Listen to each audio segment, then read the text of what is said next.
కొనియాడతరమే నిన్ను యేసు పాన్పుగా ఆత్మ జైకొని ఓ యేసు పాన్పుగా ఆత్మ జైకొని శ్రేయముగా వరించు శ్రీకర వరసుత కొనియాడతరమే నిన్ను కోమల హృదయ కొనియాడతరమే నిన్ను. అందరం కలిసి ఓసత్ భక్తులాలనే కోరస్ పాడుకొని ఆరాధన చేసుకుంటాం. వాటిలో ఓసత్ భక్తులారా లోక రక్షకుండు బెత్లెహేమందు నేడు జనించె రాజాధిరాజు ప్రభువైన యేసు నమస్కరింపరాండి నమస్కరింపరాండి నమస్కరింపరాండి యుత్సాహముతో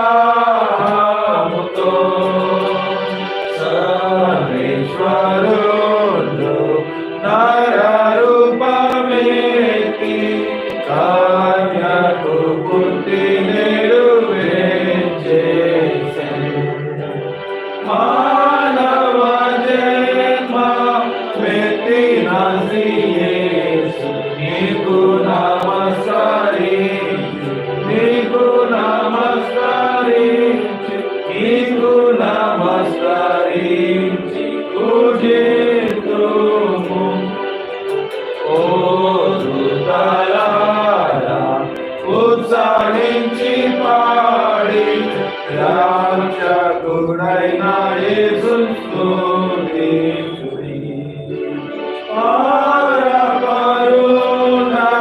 నీకు స్తోత్రమంచు నమస్కరింపరాండి నమస్కరింపరాండి నమస్కరింపరాండి యుత్సాహముతో యేసు ధ్యానించి నీ పవిత్ర జన్మ నీవేళ స్తోత్రము నార్పించుము.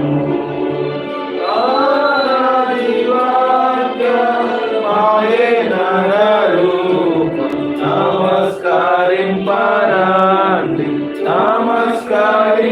నమస్కరింపరాండి నమస్కరింపరాండి యుత్సాహముతో.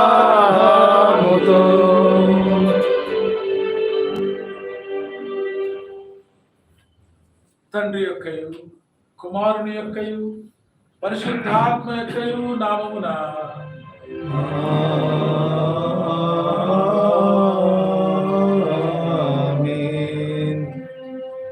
నీ వెలుగును నీ సత్యమును బయలుదేరు చేయను, అవి నాకు ద్రోవ చూపును. అప్పుడు నీ పరిశుద్ధ పర్వతములకును నీ నివాసములకును తొడుగును వచ్చును. అప్పుడు నేను దేవుని బలిపీఠం వద్ద నాకు ఆనంద సంతోషంలో దేవుని ఎదుకు చేరుదును. దేవా నా దేవా సితార వాయించుచు నీ కృతజ్ఞతాస్తులు చెల్లించేదను. ప్రభునందు పిల్లారా యథార్థ హృదయంతో మన తండ్రి దేవుని సమీపించి ఆయనతో మన పాపమును ఒప్పుకొని మన ప్రభువైన యేసుక్రీస్తు పేరిట మన క్షమాపణ దయచేయమని వేడుకొందాము. ప్రభువు నామము వలననే మనకు సహాయం కలుగుచున్నది. భూమి ఆకాశములను సృజించిన వాడు ఆయనే. ప్రభు సన్నిధిని నా అతిక్రమములు నేను ఒప్పుకోను అనుకొంటిని. నీవు నా పాపదోషము పరిహరించి ఉన్నావు. సృష్టికర్తవు విమోచన సర్వశక్తుల దేవా, దీనము పాపలము మేము స్వాభావికంగా పాపలమని అపవిత్రులమని తలంపు వలన మాట వలన క్రియ వలన నీకు విరోధముగా పాపము చేస్తామని నేను చెప్పుకొనుచున్నాను. కావున మేము మా ప్రభువైన యేసుక్రీస్తు నిమిత్తమున నీ కృపను వెదకుచు వేడుకొనుచు మితిలేని కనికరుని యొద్దకు ఆశ్రమకే వచ్చున్నాము.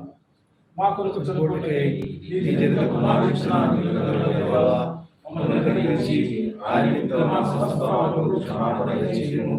మేము నీకు చేసిన జీవము పొందినట్లు నిన్ను గూర్చి చూసిన జ్ఞానము నీ వాక్యము కలిగిన వివేకమును ఆయన పరిశుద్ధాత్మతో నింపుమని మా ప్రభువైన యేసుక్రీస్తు ద్వారా వేడుకొనుచున్నాము. ఆమేన్. మన పరలోకపు తండ్రి యొక్క సర్వశక్తి గల దేవుడు మనల్ని కనికరించి మన కొరకు చనిపోటకై తన యొక్క కుమారుని ఇచ్చి ఆయన మూలం మన పాపములను క్షమించున్నాడు. ఆయన నామందు విశ్వాసం ఉంచు వారికి దేవుని పట్ల అధికారం ఇచ్చు వారికి తన పరిశుద్ధాత్మను అనుగ్రహించి నమ్మి బాప్తిసం పొందిన వారు రక్షింపబడుదురు.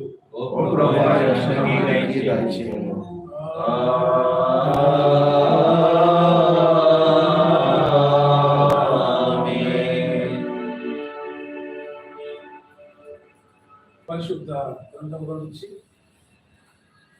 లూకాసు సువార్త 2వ అధ్యాయం 1 నుంచి 20 వచనాల వరకు మరి మహమ్మద్ గారు చదవాలి.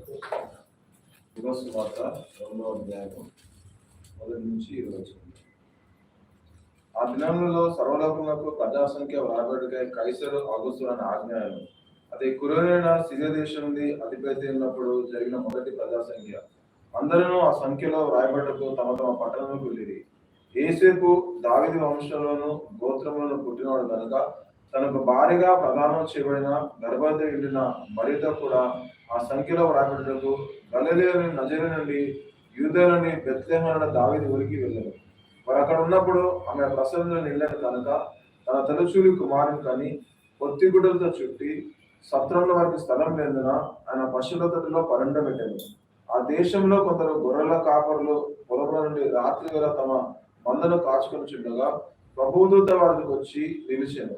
ప్రభువు మహిమ వారి చుట్టూ ప్రకాశించిన వారు మిక్కిలి భయపడి, అయితే ఆ దూత భయపడకుడి, ఇదిగో ప్రజలందరికీ కలగబోవు మహా సంతోషకరమైన సువర్తమానం నేను తెలియజేస్తున్నాను. దావీదు పట్టణంలో నేను రక్షకుడు మీ కొరకు పుట్టి ఉన్నాడు, ఈయన ప్రభువైన క్రీస్తు.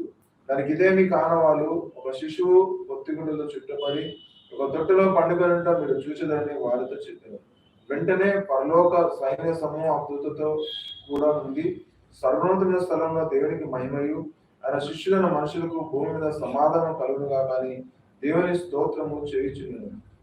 ఆ దూతలు తమ ఇద్దరు నుండి పరలోకం వెళ్ళిన తర్వాత ఆ గొర్రెల కాపులు జరిగిన ఈ కార్యమును ప్రభువు మనకు తెలియజేస్తున్నాడని మనము బెత్లెహేము వరకు వెళ్ళి చూతుమని ఒకరితో ఒకరు చెప్పుకొని త్వరగా వెళ్ళి మరియను యేసేపును తొట్టిలో పండుగ శిష్యును చూచి వారు చూచి ఈ శిష్యుని గురించి తమతో చెప్పడం మాటలు ప్రచురము చేసి గొర్రెల కావలు తమతో చెప్పిన సంగతులను గురించి విన్నవారందరూ మిక్కిలి ఆశ్చర్యపడి, అయితే మరియా ఆ మాటలన్నీ తన హృదయంలో తలపోసుకొనొచ్చు భద్రము చేసుకుని అంతటా ఆ గొర్రెల కాపలు తమతో చెప్పబడ్డగా తమ విన్న వాటిని కన్న వాటిని గురించి దేవుని మహిమపరచు స్తోత్రం చేయొచ్చు తిరిగి వెళ్ళింది.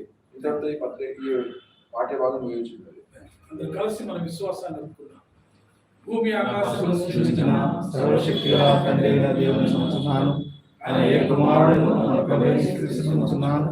ఈయన పరిశుద్ధాత్మకుడి కన్యకమరి పుట్టి ఒంటిగా అధికారం కింద శ్రమపడి సిలువపడి చనిపోయి సమాధి చేయబడి అదృశ్యలోకంలోని దిగినడి చనిపోయిన వారిలోనికి మొదలుపెట్టి పరలోకమునకి సర్వశక్తిగా తండ్రి అయిన దేవుని చేతుల్లో కూర్చున్నాడు.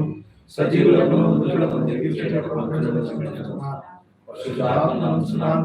పరిశుద్ధ క్రైస్తవ సంఘము, పరిశుద్ధ సహవాసము, పాప క్షమాపణయు, శరీర పునరుద్ధానము, నిత్య జీవమును అనుగ్రహించును. ఆమేన్. తండ్రి దేవునియు ప్రభువు యేసుక్రీస్తు కృపయు సమాధానం మీకెల్లరికీ కలుగును గాక. ఆమేన్. దయచేసి కూర్చోండి.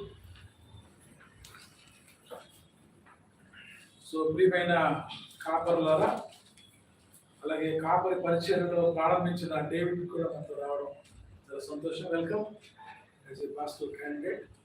అలాగే మిగిలిన వాళ్ళందరూ కూడా మినిస్ట్రీలో ఫుల్ టైం ఉన్న వాళ్ళే. ఇంకా కొంత ట్రావెల్ చేస్తున్నాను. ఇండియన్ పంక్చువాలిటీ మెయింటైన్ చేయడం మన వాళ్ళకి బాగా ఇష్టం. ఇది మార్పు రాదు మనలో, బట్ మీరు పంక్చువల్గా టైంకి వచ్చినందుకు so I appreciate all of you.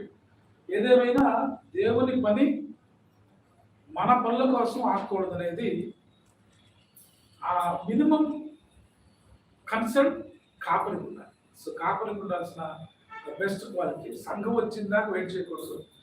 సంఘం కంటే ముందే కాపరి దేవుని పని ప్రారంభించాలి. నా దృష్టిలో నేను పాస్టర్ ట్రైనింగ్లో ఉన్నప్పుడు నేను నేర్చుకున్న మొదటి మాట ఏమిటంటే, ఎవరు వచ్చినా రాకపోయినా దేవుని సన్నిధికి మనం ముందుగా వెళ్ళాలి. నా పాస్టర్ నుంచి నేను నేర్చుకున్నాను. సంఘస్థులు వచ్చినా రాకపోయినా, సో పాస్టర్ గారు వాళ్ళ పిల్లలు ముందు ఆలయంలోనికి వెళ్ళాలి అనేది నేను పాస్టర్ ట్రైనింగ్లో ఉండగా నేర్చుకున్నాను. ఒకవేళ మనం అనుకుంటాం 10:30కి కామన్ చర్చెస్ అన్ని 10:30 ఉంటాయి, majority of the churches. So 10:25కే పాస్టర్ గారు ఆర్డర్లో ఉండాలి. 10:30కి ఎవరు రాకపోయినా పాస్టర్ గారితో ప్రార్థన మొదలు పెట్టాలి. అది పాస్టర్ జీవితంలో దేవునికి ఇచ్చే ఇంపార్టెన్స్. తర్వాత నువ్వు పాడతావు, చదువుతావు, అది వేరే విషయం. మనకు క్రిస్టియానిటీలో చాలా విషయం అంటే సంఘస్థులు రానివ్వండి, ప్రారంభించుకుందాం. ఇంకా ఎవరు రాలేదు, ప్రారంభించుకుందాం. కానీ నాకు అనిపించే ఒక మాట, ఎవరు రాకపోయినా 10:30కి ప్రభు అక్కడ ఉన్నాడు. ఉన్న వ్యక్తిని గౌరవించుకుంటా, లేని వాళ్ళ కోసం, రాని వాళ్ళ కోసం మనం ఎందుకు చూస్తాం? ఆ కాన్సెప్ట్ నేను నేర్చుకుంది కూడా. అక్కడ ఎవరు ఉంటారంటే పాస్టర్ గారు ఉంటే పిల్లలు ఉంటారు. అంటే 2-3 ఉంటే ఎవరు ఉంటారు అక్కడ? ఇంకెవరి కోసం ఎదురు చూడాలి? సో ఒకవేళ పాస్టర్ గారు తీసుకెళ్ళిపోయినా ఏ సంఘ పెద్దో ఏ సెక్షన్ ఉంటాడు, అట్లీస్ట్ సెక్షన్ ఉంటాడు. సో పాస్టర్ గారు సెక్షన్ ఉంటే వాళ్ళిద్దరి మధ్య ఎవరున్నట్లు లెక్క. సో కాబట్టి పాస్టర్ మినిస్ట్రీలో ఎవరి కోసం ఎదుర్చకూడదు. ఎందుకంటే అనుకున్న టైంకి మనకంటే ముందు ప్రభు అక్కడ తన దూతగణంతో ఉంటాడు. సో కాబట్టి పాస్టల్ క్రిస్మస్లో నేను మొదటిగా నేను నేర్చుకున్నది, నేను జ్ఞాపకం ఉంటాయి పంక్చువాలిటీ. అయితే పాస్టర్స్ 2-3 సంఘాలు చూస్తారు కాబట్టి వాళ్ళు మధ్యలో జాయిన్ అవుతుంటారు. ఇప్పుడు మనం చూస్తే, ఇప్పుడు ఫర్ ఎగ్జాంపుల్ నేనే ఉన్నాను, 3 సంఘాలు చూస్తుంటాను. సో వేరే వాళ్ళు జరిపిస్తుంటారు, బట్ వర్షిప్ పార్ట్ 7:30 అంటే 7:30, 10:30, 11 అంటే 11, 12 అంటే 12. సో పాస్టర్ గారి జీవితంలో పంక్చువాలిటీ అనేది చాలా అవసరం.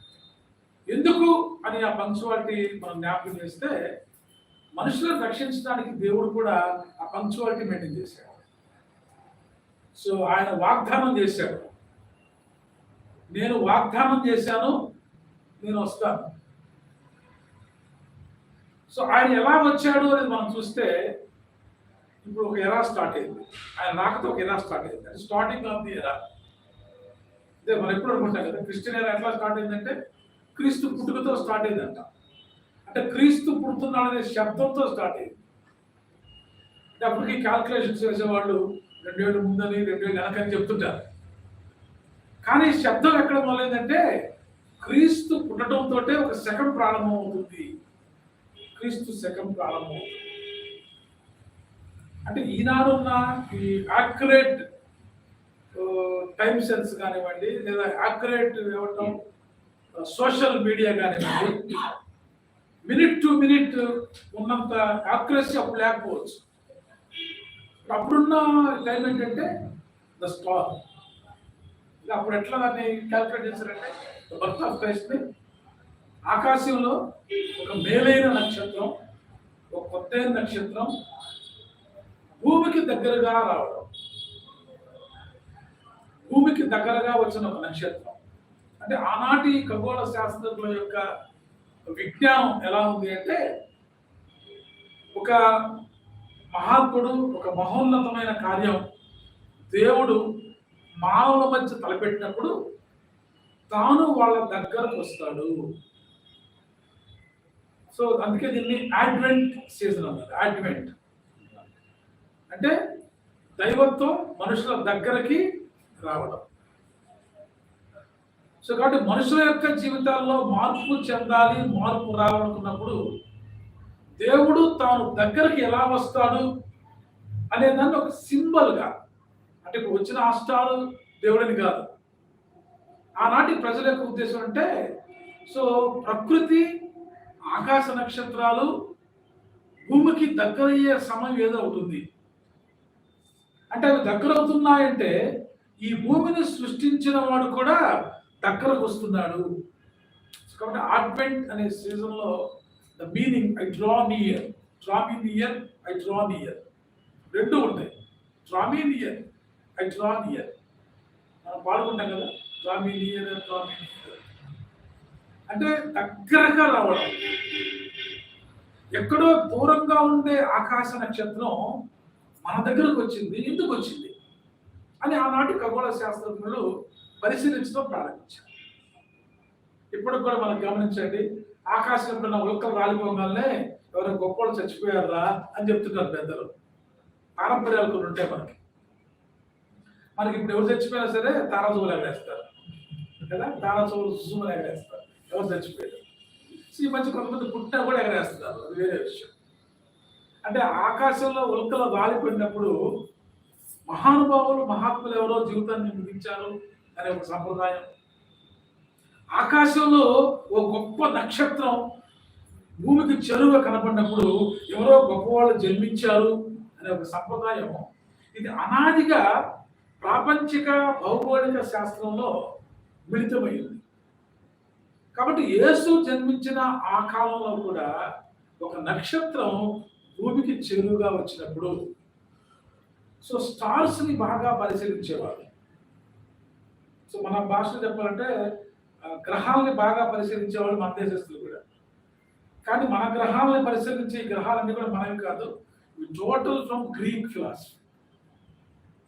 గ్రీక్ ఫిలాసఫీ భౌగోళికంగా నక్షత్రాలను లెక్క వేయడం, ఖగోళ శాస్త్రాన్ని చదవడం, లేదా వాటి మార్పులు చేర్పులను బట్టి భూమి మీద ఎటువంటి వాతావరణ పరిస్థితులు మారుతాయో చెప్పడం గ్రీక్ ఫిలాసఫీ. ఆ గ్రీక్ ఫిలాసఫీ మన మధ్యకి కూడా వచ్చింది. మన భారతదేశంలో కూడా ఏమంటాం, గ్రహాలను లెక్క వేసి సముద్రం ఆల్రెడీగా ఉంది, లేదా చంద్రుడు పౌర్ణమి వచ్చింది, అమావాస్య వచ్చింది, ఆ పరిస్థితులు జరుగుతాయి. మూన్ దగ్గరగా వచ్చినప్పుడు ఇలా ఉంటుంది, మూన్ దూరంగా వెళ్తే ఇలా ఉంటుంది అని ఆనాటి పరిస్థితుల యొక్క ఏమంటామంటే వాళ్ళ నాలెడ్జ్. సో అప్పట్లో నాలెడ్జ్ ఏంటంటే ఆ గొప్ప స్టార్ భూమిని సమీపించిందంటే ఈ భూమి మీద ఎవరు ఓ గొప్ప స్టార్ పుట్టాడు అని అర్థం. అంటే ఇవాళ స్టార్డమ్ కాదు, ఈనాడు స్టార్స్ అందరూ స్టార్స్ ఎవరింటికి వాళ్ళు వేస్తారు. ఇంటికి ఒక స్టార్ వచ్చింది, దాంతో ఇంటి యజమాని స్టార్ అయిపోయాడు. కానీ ఆడు భూమికి ఒకటే స్టార్ వచ్చింది. ఇవాళ ప్రతి ఇంటికి స్టార్ వస్తుంది క్రిస్మస్లో. సో ఆ ఇంటి స్టార్ ఆ ఇంట్లో ఉంటాడు, లేదా కొన్ని ఎక్కువ స్టార్లు ఉండొచ్చు కదా. ఇప్పుడు కొంతమంది 2-3 కూడా పెడతారు స్టార్లు. మన చర్చిలో కూడా చాలా స్టార్లు పెట్టి, అది చాలా మంది స్టార్లు ఉన్నారు ఇక్కడ లెక్క ప్రకారం. సో మనకు కూడా స్టార్స్ అంటే ఒక నక్షత్రం జన్మించడం అంటే ఉద్దేశం ఏంటంటే అందరినీ తన వైపు తిప్పుకున్న దృష్టిని మరల్చుకున్న నక్షత్రం. ప్రపంచంలో ఉన్న శాస్త్రులను, ప్రపంచంలో ఉన్న జ్ఞానులను, ప్రపంచంలో ఉన్న రాజులను, ప్రపంచంలో ఉన్న పామరులను, అంటే పామరులను మొదలుకొని ప్రపంచంలో ఉన్న శాస్త్రజ్ఞుల వరకు, ఇక మిగిలిన వాళ్ళంతా మధ్యలో ఉంటారు. సో పామరుడు అంటే అన్నిటికీ శాస్త్రజ్ఞుడు అంటే high and in education, what ever the education. అప్పుడున్న ఎడ్యుకేషన్ అనేది రిలీజియన్ ఒకటి, ఈ ఖగోళ శాస్త్రమే. ఇవాళలాగా మ్యాథమెటిక్స్ అని అంత ప్రాచుర్యం కాదు. ఉన్నాయి వాళ్ళకు కూడా క్యాలిక్యులేషన్స్, ఈక్వేషన్స్, బట్ ఈనాడు ఉన్నంత క్యాలిక్యులేషన్లో లాంగ్వేజ్ మీద కానీ, మ్యాథమెటిక్స్ మీద కానీ, సైన్స్ మీద కానీ అప్పుడు అంతగా పెట్టాల. వాళ్ళు పెట్టిందల్లా ఖగోళ శాస్త్రం మీద, రిలీజియన్, దేవుడి మీద ఆనాటి పరిస్థితులు. సో కాబట్టి స్టార్ ఎప్పుడైతే సమీపించిందో దేవుడు మమ్మల్ని సమీపించాడు అనే భావన. సో దేవుడు మనల్ని సమీపించాడు అంటానికి ఈ అడ్వెంట్ సీజన్ ఒక ప్రత్యేకత. కాబట్టి ఈ అడ్వెంట్లో పండితులు మొదలుకొని పామరుల వరకు ఒకే నక్షత్రం వైపు వాళ్ళ దృష్టి మరల్చబడటం. సో మన క్రిస్మస్ సీజన్లో జ్ఞాపకం కదా, జ్ఞానులు వచ్చారు, గొల్లలు వచ్చారు. సో రెండు, అంటే పండితులు వచ్చారు, పామరులు వచ్చారు. జస్ట్ అగ్రికల్చర్లో లేదా యానిమల్స్తో తిరిగే వాళ్ళు వచ్చారు, నాలెడ్జ్తో తిరిగే వాళ్ళు, మధ్యలో రాజులు, శాస్త్రులు, అన్ని క్యాడర్స్ కూడా వాళ్ళ దృష్టి అంతా ఇటువైపు తిరిగింది. సో కాబట్టి అందరి దృష్టి ప్రపంచంలో మరల్చబడిన ఏకైక స్టార్, ఆ స్టార్ని చూసినప్పుడు వాళ్ళకి అనిపించింది ఏంటంటే ఖచ్చితంగా ప్రపంచాన్ని మార్చగలిగే వ్యక్తి జన్మిస్తాడు. కాబట్టి ప్రపంచం అంతా కూడా ఏకగ్రీవంగా చూడగలిగేది క్రీస్తు టీచింగ్స్ వైపే. మన రీజనల్ టీచింగ్స్ చాలా ఉంటాయి, రీజనల్ రిలీజియన్ ఇష్యూస్ చాలా ఉంటాయి, కానీ వాళ్ళకు కూడా యూనివర్సల్గా ఉండే ఇష్యూ లేదా యూనివర్సల్గా ఉండే స్కోప్ ఏదైనా ఉందంటే దట్ ఈస్ ఓన్లీ జీసస్. అందుకే మనం కూడా క్రీస్తు జన్మ వైపు అలా చూస్తూ ఉంటాం. ప్రపంచంలో ఆయన జన్మని ప్రత్యేకంగా అందరూ వాడతారు. మిగిలిన వాళ్ళు వాళ్ళ వాళ్ళ మహాత్ముల యొక్క లేదా వాళ్ళ దైవజనుల యొక్క లేదా వాళ్ళు చెప్పుకునే డివైన్ యొక్క బర్త్డేస్ రీజనల్గా మాత్రమే చేసుకుంటారు, యూనివర్సల్గా చేయలేరు. యూనివర్సల్గా యాక్సెప్టబుల్ కాదు, రీజనల్గా అయితే చేసుకుంటారు, డామినేట్ కూడా చేసుకోవచ్చు because of regional strength and power. But A strength A power లేకపోయినా యూనివర్సల్గా ప్రపంచమంతా తన వైపు చూసేట్లుగా కలిగిన జన్మ. సో ఇవాళ మనం చదువుకున్న విషయంలో కామన్గా ఎక్కువగా మనం చదువుకునే విషయం గొర్రెల గురించి చదువుకుంటాం, ఎందుకంటే గ్రాస్ రూట్ లెవెల్ ఉంటాం. గ్రాస్ రూట్ లెవెల్ మనం ఎప్పుడు కూడా కొంచెం తలెగరేసుకొని తలపిలుస్తూ ఉంటాం. మన దృష్టి చాలాసార్లు కొంచెం సోఫాస్టిక్ అయిన వెంటనే మనకు కొంచెం తలపిలుస్తూనే వస్తుంది, అప్పుడు ఆకాశం వైపు చూస్తాం. కానీ ఆకాశం వైపు చూసిన వాళ్ళని ఆయన గ్రాస్ రూట్ వైపు చూపించాడు. That is the speciality of birth of Christ. జ్ఞానులేమో రాజ కుటుంబం వైపు వెళ్ళారు, లేదా తెలిసిన వాళ్ళు అంటే ఎక్కడికి వెళ్ళారంటే రాజుల కుటుంబంలో కదా అటువంటి బర్త్ జరిగేది. ప్రపంచాన్ని శాసించేవాడు అంటే మేబీ కింగ్ లేదా సీజర్ అయి ఉంటాడు. ఆనాటి ఉన్న సీజర్ కైసర్ అగస్టస్ అంటారు, ఆనాటి కాలం ఉన్నవాడు. లేదా రిలీజియన్ పరంగా చూసినప్పుడు వాళ్ళు జూవిష్ కల్చర్ వైపు చూసుకొని ఇది రాజప్రసాదాల్లో జరిగే ప్రక్రియ కానీ ఇంకెక్కడా జరిగేది కాదని మహాజ్ఞానులు ఆలోచించారు, మేధావులు ఆలోచించారు, యుక్తులు లేని వారు ఆలోచించారు. ఇక రాజుల దగ్గర శాస్త్రులు వాళ్ళు కూడా ఆయన తిరగేటి, మనం నేటివిటీ డ్రామాలు చూస్తాం కదా, వాళ్ళు కూడా బుక్స్ తిరగేయడం ప్రారంభిస్తారు. అంటే ప్రాఫెసీ చూసుకోవడం, వాళ్ళకున్న నాలెడ్జ్ని వెతుక్కోవడం ప్రారంభించారు. కానీ ప్రజలందరి యొక్క మేధావుల యొక్క దృష్టి ఉన్నత స్థితి వైపు ఉంటే, బట్ ఆయన మాత్రం కామన్ మ్యాన్కి ఎక్కడ ఎలిజిబిలిటీ ఉంటుందో, సో ఎవ్రీవన్ కెన్ గో. కొన్నిసార్లు మీరు గమనించండి, కొన్ని ఇళ్లలోకి కొంతమందికి ఎలిజిబిలిటీ ఉంటుంది కదా, గేట్ బయట వరకే. కొంతమంది కొన్ని ఇళ్ళకి వచ్చిన ఫస్ట్ రూమ్ వరకే.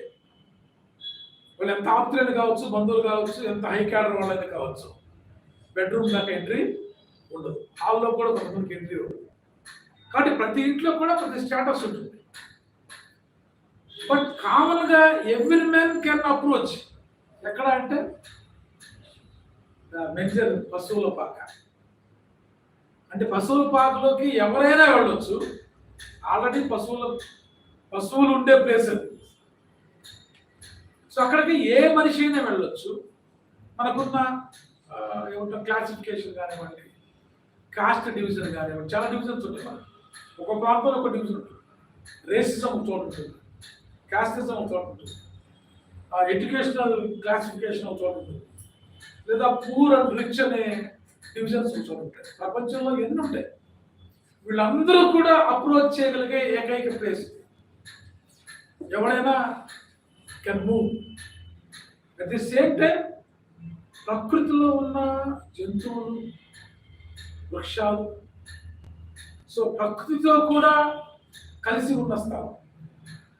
కాబట్టి ఈ క్రిస్మస్ లో ఉండే గ్రేట్నెస్ నాకు ఎప్పుడు అనిపిస్తుంటుంది. పాకలో ప్రభువు జన్మించడం లేదా ప్రభువు జన్మని గుర్తించడం. వాళ్ళు జన్మించడానికి వాళ్ళకున్న ప్రాబ్లమ్స్ అన్ని మనం చదువుతుంటాం, కానీ ప్రజలు గుర్తించడం. సో పామరులైన వారు వెళ్ళగలిగిన ప్లేసు, చివరికి జ్ఞానులు సైతం ఏం చేశారు, వెతుక్కుంటూ వెతుక్కుంటూ వెతుక్కుంటూ వెతుక్కుంటూ, అంటే వాళ్ళ ఉద్దేశమేమో ఒక స్థాయిలో ఉంది, చివరికి ఎక్కడికి వచ్చారు వాళ్ళు అంటే వాళ్ళు కూడా తమను తాము తగ్గించుకొని. చాలాసార్లు మన పాస్టర్ల జీవితంలో ఈ హైరార్కీస్ కానివ్వండి లేదా ప్రజలిచ్చే గౌరవాల మీద కానివ్వండి మనం కాస్త పైకెక్కి కూర్చుంటాం. వాళ్ళు చాలా మంది గమనించండి, బయట ఉన్న ఎంప్లాయీస్ కానివ్వండి, వాళ్ళు గొప్ప గొప్ప ఉద్యోగాల్లో జీవించినా కూడా పాస్టర్ లైఫ్ అంటే వాళ్ళ గౌరవం. పాస్టర్కి ఇచ్చినంత గౌరవం ఇంకెవరికి? ఇప్పుడు క్రిస్టియన్స్, బయట అదర్స్ ఎవరు అనుకున్నది వేరే విషయం. ఒక క్రైస్తవుడు అయిన తర్వాత ఖచ్చితంగా వాళ్ళ పాస్టర్కి ఎంత గౌరవం ఇస్తారో అంత గౌరవిస్తారు. ఇంకా చెప్పాలంటే కొన్నిసార్లు నేను సివిల్గా చాలా చర్చెస్కి వెళ్తుంటాను. కొన్ని చిన్న చిన్న చర్చెస్ ఉంటాయి, కొన్ని పెద్ద పెద్ద చర్చెస్ ఉంటాయి. అక్కడికి మనం వెళ్ళినప్పుడు మనల్ని కూడా పాస్టర్గా గుర్తిస్తేనే గౌరవిస్తారు. అదర్వైజ్ వాళ్ళ పాస్టర్ తిరుగుతుంటారు. ఇంకా వాళ్ళ పాస్టర్ మనం చెప్పాలా, ఇదిగో ఈయన కూడా పాస్టర్ అండి అది, లేకపోతే మనల్ని కూడా ఎవరు పట్టించుకోరు. సో వాళ్ళు మనలను ఒక అభిషిక్తులుగా, పరిచారకులుగా లేదా క్రీస్తు యొక్క పరిచారకులుగా గుర్తించినప్పుడే ఆ గౌరవం వస్తుంది. కాబట్టి వాళ్ళు చాలా మంది ప్రపంచంలో ఈ క్రీస్తు సేవకులుగా గుర్తింపు పొందడానికి ఆరాటపడుతున్నారు, ఇష్టపడుతున్నారు, ప్రయత్నం చేస్తున్నారు, ప్రార్థన చేస్తున్నారు, పని చేస్తున్నారు. సో కాబట్టి మన అందరం కూడా పాస్టర్లకు అలాగే అవుతున్నాం. ఫర్ ఎగ్జాంపుల్ మీరు కూడా పాస్టర్ అలాగే అయ్యారు. మీకు కూడా మీ పర్సనల్ లైఫ్ స్టైల్స్ ఉన్నాయి, మీ పర్సనల్ జాబ్స్ ఉన్నాయి.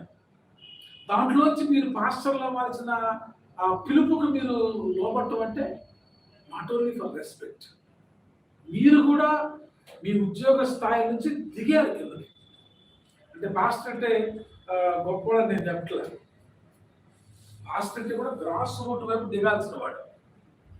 మీరున్నారు, మీరు మీ ఉద్యోగాల్లో మీరు గొప్పవాళ్ళే, గనులైన వారే, మీ ఎకనామికల్ సోర్స్ మీకు ఉంటుంది, మీ ఇన్కమ్ మీకు ఉంటుంది, మీ రెస్పెక్ట్ మీ జాబ్లో ఉంటుంది. కానీ మీరు దేవుణ్ణి గౌరవించారు, దేవుడి చేత పంపడిన క్రీస్తుని గౌరవించారు, ఆ క్రీస్తు సేవను గౌరవించారు. సో కాబట్టి మీరు కూడా ఆ గ్రాస్ రూట్కి రావడం. సో పాస్టల్ యాటిట్యూడ్ ఏమిటంటే జీరో అవడం. ఎందుకంటే ఆయన సైతం నాకు ఎప్పుడు ఫిలిప్పీన్లో ఉండే వర్స్ చాలా నాకు బాగా ఇంట్రెస్ట్. ఫిలిప్పీ 2:5 నాకు చాలా ఇష్టమైన పదం. ఆయన దేవుడి కుడిపార్శ్వాన కూర్చునే ఆ హైనెస్, యువర్ హైనెస్, ఆ స్టేటస్ ను విడిచిపెట్టి. సో మనం యేసుక్రీస్తు గురించి ఎప్పుడు మాట్లాడినా కూడా ఆ హై స్టేటస్ ని ఆయన విడిచిపెట్టి, అక్కడ వాడిన తెలుగులో అనమాట, విడిచిపెట్టకూడని భాగ్యం అని ఎంచుకొనక. ఎంత గొప్ప ఉంటుంది ఆ పదం, ట్రాన్స్లేషన్ చాలా పెట్టుకు. విడిచిపెట్టకూడని భాగ్యం అని. మనకి ఏదైనా చిన్న ఆపర్చునిటీని విడిచిపెడతాం. ఒక చిన్న పొజిషన్ మన లైఫ్లో, ఫర్ ఎగ్జాంపుల్ మన ఆఫీస్లో మనకి ఏదైనా మంచి పొజిషన్, మంచి సీటు, మంచి రెస్పెక్టబుల్ జోన్ ఉందనుకోండి, దాన్ని మనం విడిచిపెట్టాం. దాని మీద ఎవరన్నా కన్నేసినా మనం ఊరుకో, మనలో క్రిమినల్ పెట్టుకొస్తాడు. మన పొజిషన్ మీదకి ఎవడైనా ఒక చూపు చూశాడనుకోండి, అప్పటిదాకా మనలో దాగి ఉన్న క్రిమినల్ కూడా బయటికి. అంటే ఈ లోకల్ లైఫ్లో మన ఫ్యామిలీలో కానీ మనకున్న బంధువుల్లో కానివ్వండి, ఎవరైనా ఒక మనకున్న స్టేటస్ని తప్పుగా మాట్లాడినా కూడా కదా, కొన్నిసార్లు మన స్టేటస్ని తప్పుగా మాట్లాడి అప్పుడు కూడా మనం తట్టుకోవాలి. సో ఇక్కడ యేసు ప్రభు వారి జన్మలో ఉన్న ఆ ఔన్నత్యాన్ని మనం అర్థం చేసుకోవాలంటే, అంత గొప్ప స్థితిని అది విడిచిపెట్టకూడని భాగ్యం. మనం అంటే కదా, ఎనిమిది ఇది మాత్రం నేను విడిచిపెట్టాను. సో విడిచిపెట్టకూడని కొన్ని ఉంటాయి మన జీవితంలో. అయినా సరే వాటిని కూడా విడిచిపెట్టడానికి ఆయన ఇష్టపడి ఎక్కడికి వచ్చింది ఆయన బర్త్ అంటే, ఎక్కడికి వచ్చింది ఆయన బర్త్ మనం ఆలోచిస్తే టోటల్లీ ఇన్ఫెక్టెడ్ జోన్. పశువుల పాక ఎలా ఉంటుంది? పశువుల పాక టోటల్లీ కోవిడ్. ఇప్పుడు వాళ్ళ భాషలో చెప్పుకోవాలంటే టోటల్లీ కోవిడ్ జోన్ అని చెప్పుకోవాలి. రెడ్ జోన్ కదా, ఒకసారి మన కావాలి రెడ్ జోన్ పెట్టారు, కోవిడ్ జోన్. నిన్న కూడా ఈ తుఫాన్ వచ్చినప్పుడు ఈ ప్రాంతాలు కోస్టల్ మా ప్రాంతం అంతా ఒంగోలు నుంచి బాపట్ల దాకా రెడ్ జోన్ ప్రకటించారు. సో రెడ్ జోన్ అంటే డేంజరస్ జోన్, రెడ్ జోన్ అంటే కొన్నిసార్లు ఇన్ఫెక్టెడ్ జోన్స్. కోవిడ్ లో మనకు బాగా తెలుస్తుంది. రెడ్ జోన్ ప్రకటించారంటే ఎవరు వెళ్ళడానికి వీలు. సో పశువుల పాకలు అలాగే ఉంటాయి. నువ్వు ఎంత కాస్ట్లీ పశువుల పాకైనా సరే కదా, డబ్బులు ఉన్నవాడు పశువుల పాకలు కొంచెం పరిస్థితులు మారొచ్చేమో, వర్కర్స్ ఎక్కువ ఉండొచ్చేమో, ఎవ్రీ 1 hour క్లీన్ చేయొచ్చేమో. ఎవ్రీ 1 hour ఎందుకు క్లీన్ చేస్తున్నారంటే అక్కడ ఇన్ఫెక్షన్ ఎక్కువ ఫామ్ అవుతుంటుంది. అంటే పశువుల పాకలో ఎప్పుడు కూడా అననుకూలమైన పరిస్థితి ఉంటుంది. ఎందుకంటే అందరూ అక్కడ రావచ్చు. జంతువులు వస్తాయి కదా, పశువులు వస్తాయి, పక్షులు వస్తాయి, మనుషులు కూడా వచ్చిపోతారు. ఆ ప్లేస్ ఒక డర్టీ ప్లేస్. సో కాబట్టి ఒక డర్టీ ప్లేస్ని ఆయన సెలెక్ట్ చేసుకున్నాడు. ఎక్కడ ఉన్నవాడు? హోలీనెస్ లో, హోలీ అంటారు. ఇక మహిమోన్నతమైన స్థితి. అక్కడే మార్క్ కూడా చేయడానికి ఛాన్స్ లేని పరిస్థితి. ఇది నాకు ఎప్పుడు క్రిస్మస్లో జ్ఞాపకం వస్తుంది. చర్చెస్లో టీచ్ చేయలేను కాబట్టి నేను మాస్టర్స్గా మీకు జ్ఞాపకం చేస్తున్నాను. ఒక మార్క్ కూడా పెట్టలేని పరిస్థితులు వచ్చి పరిపూర్ణమైన మార్క్స్తో, చెడు మార్క్స్తో నిండి ఉండే పరిస్థితికి ఆయన దిగి రావడం. This is real Christmas. ఎవరికి? ఆయనకి కాదు, ఆయనకి కాదు. ఎవరైతే ఈ పాపపు బురదలో ఈ మార్క్డ్ లైఫ్ లేదా ఈ ఇన్ఫెక్టెడ్ లైఫ్, ఇంకా చెప్పాలంటే మనం వద్దనుకున్నా కాదనుకున్నా మన చుట్టూ పాపము ప్రవహించే స్థలం. చెడు అనేది మన చుట్టూ కమ్ముకొని ఉండే స్థలం. సో చెడు అనే దాన్ని నువ్వు ఎంత తుడుచుకున్నా, గంటగంటనే తుడిచినా, అది నీ మీద నువ్వు అడకపోయినా వచ్చి నిన్ను చేరుకునిస్తావు. ఇంకా చెప్పాలంటే ఆనాటి మన బిబ్లికల్ సోర్సెస్లో పశువుల కాపరులు ఐగుప్తీయులకు హేయులు అని రాశారు. అంటే పశువులు కాచుకునేవాళ్ళు కానీ, పశువులు కొట్టం కానీ సగటు ఐగుప్తీయులు అంటే మన ఫరో రాజు దాకా పోలా, just Egyptian people. Egyptian people ఎప్పుడు కూడా మంచి ఫ్రాగ్రెన్స్తో ఉంటారు. మంచి ఆయిల్స్, మంచి ఫ్రాగ్రెన్స్, మంచి వాళ్ళ కాస్మెటిక్స్ ఎప్పుడు చాలా బాగుంటాయి. క్లియోపాత్ర పేరునే ఉంటారు ఈజిప్షియన్. క్లియోపాత్ర ఎప్పుడు వాడు ఫ్రాగ్రెన్స్ వాటికి చాలా ఇంపార్టెన్స్ ఇస్తారు. ఆ ఫ్రాగ్రెన్స్కి, ఆ ఫ్లేవర్స్కి బాగా ఇంపార్టెన్స్ ఈజిప్షియన్స్కి ఈ పశువుల కాపరులన్నా, పశువుల తొట్టిలన్నా, పశువుల పాకలన్నా అసహ్యం. అంటే అసహ్యులు, కొంచెం జాగ్రత్త ఆలోచన. అసహ్యులు, అస్పృశ్యులు. ఇవాళ అస్పృశ్యులే ప్రపంచాన్ని ఎలా చేస్తారో చూడండి. ఆ అస్పృశ్యతలో నుంచి వచ్చిన ఆ గ్యాంగ్ అంటావా, ఇజ్రాయిల్స్ అంటాం. ఆ అస్పృశ్యులే వాడు.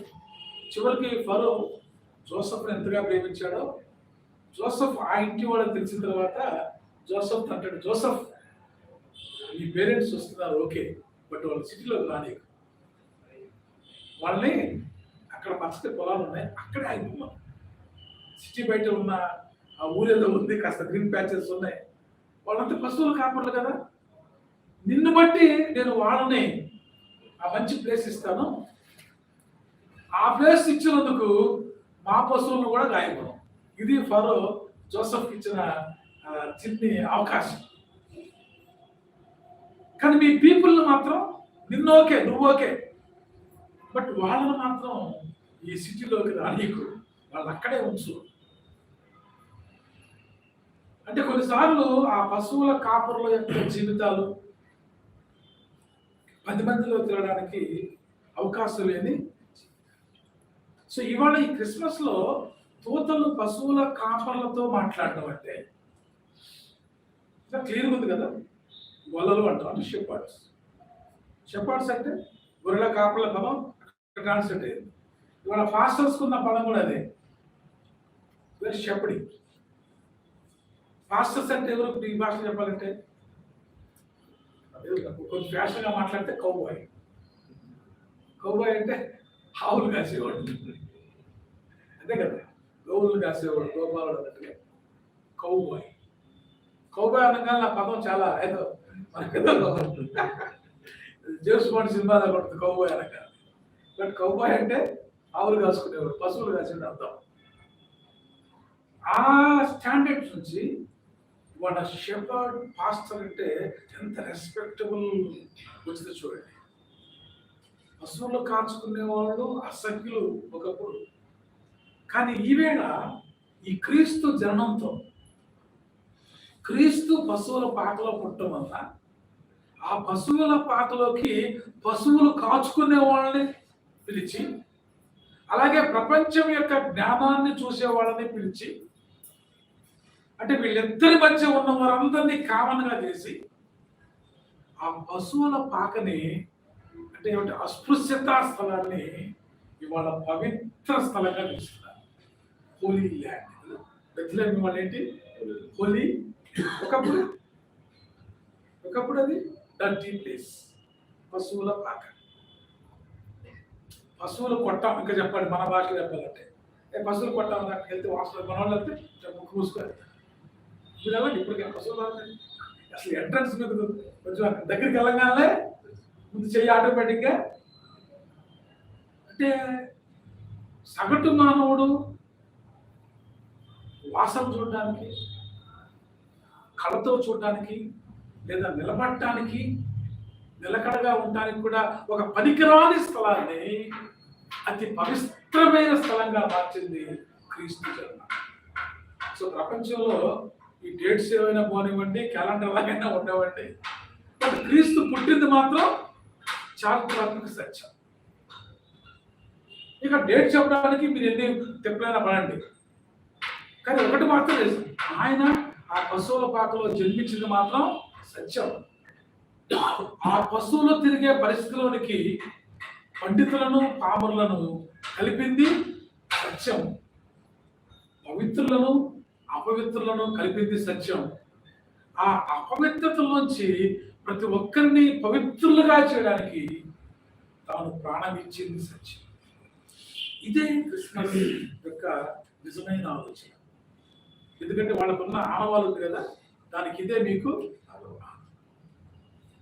ఏమిటి ఆనవాళ్ళు అంటే రక్తసిక్తమైన బట్టలతో చుట్టబడిన బిడ్డ. మామూలుగా అయితే బిడ్డలకు ఏం చుడతారు? మన పిల్లలకి మనం ఇప్పుడు ఏం చుడతాం? వెరీ ప్రేషియస్ కదా. ఇది ఉంటాడు జాన్సన్ అండ్ జాన్సన్, వాడు ఏదో కిట్ ప్యాకెట్ అమ్ముతాడు. మీ పేరెంట్స్ కూడా ఎవరు పరిగెడతాడు, వాడు అమ్ముతున్నాడు కదా మళ్ళీ హిమాలయాలో కంపెనీ పెడతాడు. మన బిజినెస్ కదా. అంటే పిల్లలు పుట్టిన వెంటనే కిడ్ స్టోర్స్లో రకరకాల ప్యాకేజెస్ ఉంటాయి.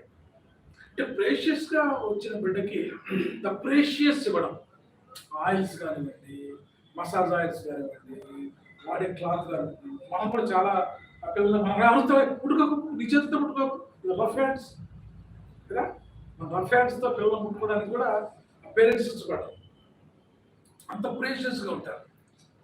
కానీ అంత ప్రేషియస్గా ఉన్న ఆ బిడ్డకు రక్తసిక్తమైన బట్టలతో చుట్టడం అంటే బహుశా నాకు అనిపిస్తుంది అక్కడ మరియమ్మకి ఆ బిడ్డకు సరైన క్లీనింగ్ చేసే పరిస్థితి కూడా పాపం. అందుకే ఆ రక్తసిక్తమైన బట్టలతో ఆ పిల్లని అలా చుట్టుపెట్టి, అది సూచన, అదే ఆనవాలు.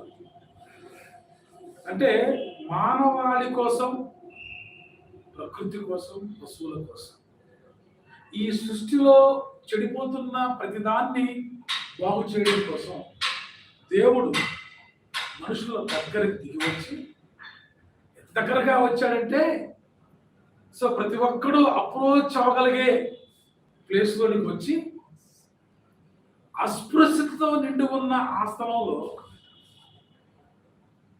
పరిశుద్ధతను, ఇంకా చెప్పండి, పరిశుద్ధత తాండవించడానికి, అస్పృశ్యత తాండవించే స్థలంలో పరిశుద్ధత తాండవించడానికి ఆ క్రిస్మస్ అనేది. నేను ఎప్పుడు ఒకటి మాత్రం మర్చిపోను, ఈ క్రిస్మస్ లేకపోతే బహుశా మనమందరం ఈ కేటర్లో ఖచ్చితంగా ఉండేవాళ్ళం కాదు. ఉండేవాళ్ళం పుట్టకలో, మరి మన పేరెంట్స్ మనం పుట్టేవాళ్ళం, కానీ ఎక్కడ ఉండేవాళ్ళం ఒకసారి ఆలోచించండి. ఈ క్రిస్మస్ అనగా ఈ క్రీస్తు జన్మ అనేది జరగకపోతే ఖచ్చితంగా మనం పుట్టేవాళ్ళం. దేవుని ప్రణాళికలో మన పుట్టుక ఉంది, కానీ ఈ క్రిస్మస్ లేకుండా కనుక మనం పుట్టుంటే ఖచ్చితంగా మారుమూల ఏదో మన పూర్వీకుల గ్రామాల్లో మనం కూడా ఆ పశువుల కొట్టాల్లో పనిచేసుకుంటూ బతికేవాడు. అగ్రికల్చర్ తప్పని నేను చెప్పట్లా, పశువుల కాయటం తప్పని, అదే పాడి అదే పంట, అది తప్పని నేను చెప్పట్లా. కానీ అక్కడ ఉన్న మన పరిస్థితులు ఎలా ఉంటుందంటే మనం కూడా పని చేయగలం, బట్ పశువులే ఉంటాం. మనకు వచ్చేది ఏంటంటే పశు స్వభావం మనకు వస్తుంది. క్యాటిల్స్ అంతే కదా, ఇప్పుడు జనం కంప్లైంట్ చేస్తారు, క్యాటిల్స్ తినేవాడు కూడా క్యాటిల్స్ వెజిటేరియన్ అవ్వండి, ఇది ప్రశాంతం ఉంటుంది జనం చెప్తారు. మాంసం తినేవాడు రఫ్గా ఉన్నట్ట కదా, మరి తినేవాడే రఫ్గా ఉంటే కాసేవాడు ఉంటాడు. సో కాబట్టి నేను ఎప్పుడు జ్ఞాపకం చేసుకుంటాను. ఎందుకంటే నా బాల్యంలో కూడా మాకు పశువులు పాప ఉండేది, ఒక 10-15 గేదెలు ఉండేవి. మా వాళ్ళంతా పొలాలు చేస్తూ ఉండేవాళ్ళు. నాకు పొలాలు, గేదెలు, పాడి నాకు బాగా గుర్తు. మా ఇంటి వాటిలో ఇంత మజ్జిగ కుండ పెట్టేవాళ్ళు, అంటే మాకు కాదు, మా ఇంటి పెడితే దానికి ఒక గంటి పెడితే లేని పేదలందరూ దాంట్లో పోసుకొని చల్ల అనేవాళ్ళు, మజ్జిగని చల్ల అనేవాళ్ళు. సో అక్కడ పెట్టేసేవాళ్ళు బయట. ఆ రోడ్లో నుంచి అట్లా వెళ్ళే వాళ్ళందరూ కూడా అక్కడికి వచ్చి అమ్మ కాస్త తీసుకెళ్తున్నా అని మా అమ్మమ్మ చెప్పేవాడు. ఎప్పుడు మా ఇంటి బయట అది అయిపోతే మా తాత ఊరుకోడు, పోయి పడేవాడు. ఇప్పుడు అయిపోయినప్పుడు కొంతమంది లేడీస్ బాగుంటారు కదా, అయ్యో వాళ్ళు ఎక్కువ పోసుకెళ్ళారు, వీళ్ళు తక్కువ పోసుకెళ్ళారు, లేకపోతే పోసుకెళ్ళారు, మన దగ్గర పోయేవాడు. అది ఎప్పుడు నిండుగా ఉండేట్టు చూసేవాడు. నాకు అలవాటు చేశాడు. నీకు నేను కూడా బయట జగ్గు కొట్టి కూర్చునేవాడు చిన్నప్పుడు. ఎట్లా అంటే అది అయిపోతే పోయడం నాకు ఇష్టం. అది ఆఫ్ అవ్వగానే పరిగెత్తేవాడు, ఇంకా మొత్తం అయిపోయింది అప్పుడు పోతుంది అనేవాడు. నేను ఆఫ్ అవ్వగానే పరిగెత్తుకు వచ్చేవాడు. అంటే ఆ పశువుల పరిస్థితులు మనకు రాకపోయినా ఇవాళ మనకున్న ఈ ప్రేషియస్ లైఫ్ ఏదైతే ఉందో because of birth of Christ, ఆ క్రీస్తు జన్మని మనం యాక్సెప్ట్ చేయకపోతే ఇవాళ ఈ సోఫాస్టికేటెడ్ హోలీ లైఫ్ మనకు లేదు. బట్ పాస్టర్గా నేను ఒకటే సత్యాన్ని జ్ఞాపకం చేస్తున్నాను. మిగిలిన పాస్టర్లు దారిలో ఉన్నారు, వాళ్ళు ఎప్పుడైనా వస్తారు. కానీ నేను మనకి పర్సనల్గా ఒకటే జ్ఞాపకం చేస్తున్నాను. పాస్టర్గా మనం జీవిస్తున్నామంటే గ్రాస్ లెవెల్లో నుంచి మనం ఎప్పుడు ఆలోచన చేయాలి. గ్రాస్ లెవెల్లో ఉన్న వాళ్ళ కోసం ఆలోచన చేయాలి. గొప్పగా ఉన్న వాళ్ళ గురించి మనం ఆలోచించిన అవసరం లేదు. వాళ్ళ జీవితం వాళ్ళు మార్చుకోగలరు. గ్రాడ్స్ ఎందుకంటే దేవుని ప్రణాళికే గ్రాడ్స్ రూట్స్ లో ఉన్న వాళ్ళు అందుకోవడం. కాబట్టి మనం ఎప్పుడు కూడా మన పాస్టల్ మినిస్ట్రీలో మనం కూడా కాస్త ఆ గ్రాస్ రూట్స్ కి వెళ్దాం. హైరార్కీలోంచి మనం కూడా కాస్త దిగడం. మనకే ఉంటాయి కొన్ని గౌరవాలు, కొన్ని అవి ఉంటాయి. దాన్ని సెల్ఫ్ రెస్పెక్ట్ గా పేరు పెడతాం. అక్కడ కూడా దిగలగాలి. ఎందుకని? క్రీస్తు విడిచిపెట్టకూడని భాగ్యాన్ని అది ఎంచుకోకుండా దిగి వచ్చాడు. ఎక్కడ దిగి వచ్చాడు? అందులో ఉన్న వచనం అయితే మరణం పొందినంతగా, అనగా మరణం పొందినంతగా, లేదా దాసునిగా తను తాను రిక్తునిగా. So he emptied himself. ఇప్పుడు మనం ఇవాళ ఎన్ని పెట్టుకుంటాం చూడండి, కిరీటాలు, ఎన్ని గౌరవాలు పెట్టుకుంటాం చూడండి. వాటి ఎప్పుడైతే మనం ఎంప్టీ చేసుకుంటామో, ఈ క్రిస్మస్ అనేది మనల్ని మనం ఎంప్టీ చేసుకోవడం. మనకున్నది ఎవరికైనా ఇచ్చేయడం. క్రిస్మస్ అంటేనే ఇవ్వడం. క్రిస్మస్ అంటే పుచ్చుకోవడం కాదు. క్రిస్మస్ అంటేనే దేవుడు క్రీస్తును మనకు ఇచ్చాడు. సో దేవుని సేవకులుగా మనం కూడా ఎప్పుడు ఎవరికైనా ఏమి ఇద్దాం. How can I help you, how can I help you. మన రైల్వే స్టేషన్ రాసిన బట్ క్రిస్టియన్ మాస్టర్ ఎప్పుడు కూడా how can I don't ask may help you అని బోర్డు పెట్టుకుంటే వాడు వస్తాడు ఇద్దరికి. But you must go. ఆయన వచ్చాడు కాబట్టి. మనం వెళ్ళలేదు కదా, వీళ్ళు వెళ్ళారా? పిలిచాడు. ఎక్కడో చీకట్లో ఉన్న వాళ్ళని పిలిచాడు. ఎక్కడో దూరంగా ఉన్న వాళ్ళకి ఆ స్టార్ ద్వారా కనిపించాడు. వాళ్ళని కూడా పిలిచాడు. ఆ స్టార్ వాళ్ళని పిలిచింది. ఈ గొల్లనేమో దూత పిలిచింది. ఎక్కడికి వెళ్ళాలి మీ ఇద్దరు? సో మీ డెస్టినేషన్ ఎక్కడికి? మీ ఇద్దరు కూడా ఒకసారి గ్రాస్ రూట్స్కి వెళ్ళండి. అస్పృశ్యతగా ఉన్న స్థలాన్ని శుభ్రం చేయడానికి వెళ్ళండి. సో పాస్టర్లమైన మనం కూడా ఈ క్రిస్మస్లో అస్పృశ్యతను శుభ్రం చేసే పనే మందే. శుభ్రంగా ఉన్న వాళ్ళ దగ్గర కూర్చొని మనం కూడా శుభ్రంగా మాట్లాడటం కాదు. ఎక్కడైతే పరిస్థితులు బాగాలేదో, బాగోలేని పరిస్థితులను బాగు చేసేవాళ్ళు మనం అయ్యాలి. బాగు చేసేటప్పుడు మనం పక్కన రాళ్ళతో ఉండకూడదు. నేను బాగు చేశాను, నేను చెప్పి అని అనకూడదు. మనకి అక్కడ వాళ్ళు గుర్తుపెట్టాలి లేదు. కానీ మన పని మాత్రం ఒకటే, ఆశగా పుణ్యాన్ని దేవుడు తృప్తిపరిచినట్టుగా అందరాల్చేవాడిని, ఆపదలో ఉన్నవారిని, ఆదుకోవాల్సిన పరిస్థితిలో ఉన్న వాళ్ళని వెతికి ఆదుకోవడమే పాస్టర్ యొక్క పని. ఎందుకంటే మనల్ని ప్రభు అలాగే ఆదుకున్నాడు. మనం అటువంటి పరిస్థితుల నుంచి క్రైస్తవ్యం మనం ఆదుకొని వాళ్ళని సెలబ్రేషన్ చేసుకోవడానికి మనకి ఒక మంచి అవకాశాన్ని ఇచ్చింది. సో కాబట్టి ఇది పాస్టర్ల క్రిస్మస్. సో ఆల్ పాస్టర్స్ మన ఒక్క ఆయన కూడా మరి ఏమవుతుందో తెలియదు, కానీ ఇక్కడ ఉన్న వాళ్ళందరూ పాస్టర్లే వస్తారు. సో ఉన్నవాళ్ళు ప్రతి ఒక్కళ్ళు పాస్టర్లే. అదే పాస్టర్ ఎవరు లేరు క్యాంపస్లో. ఆయన కూడా పాస్టర్ గారు కొడుకే, మరి ఏమవుతాడో తెలియదు మనకి.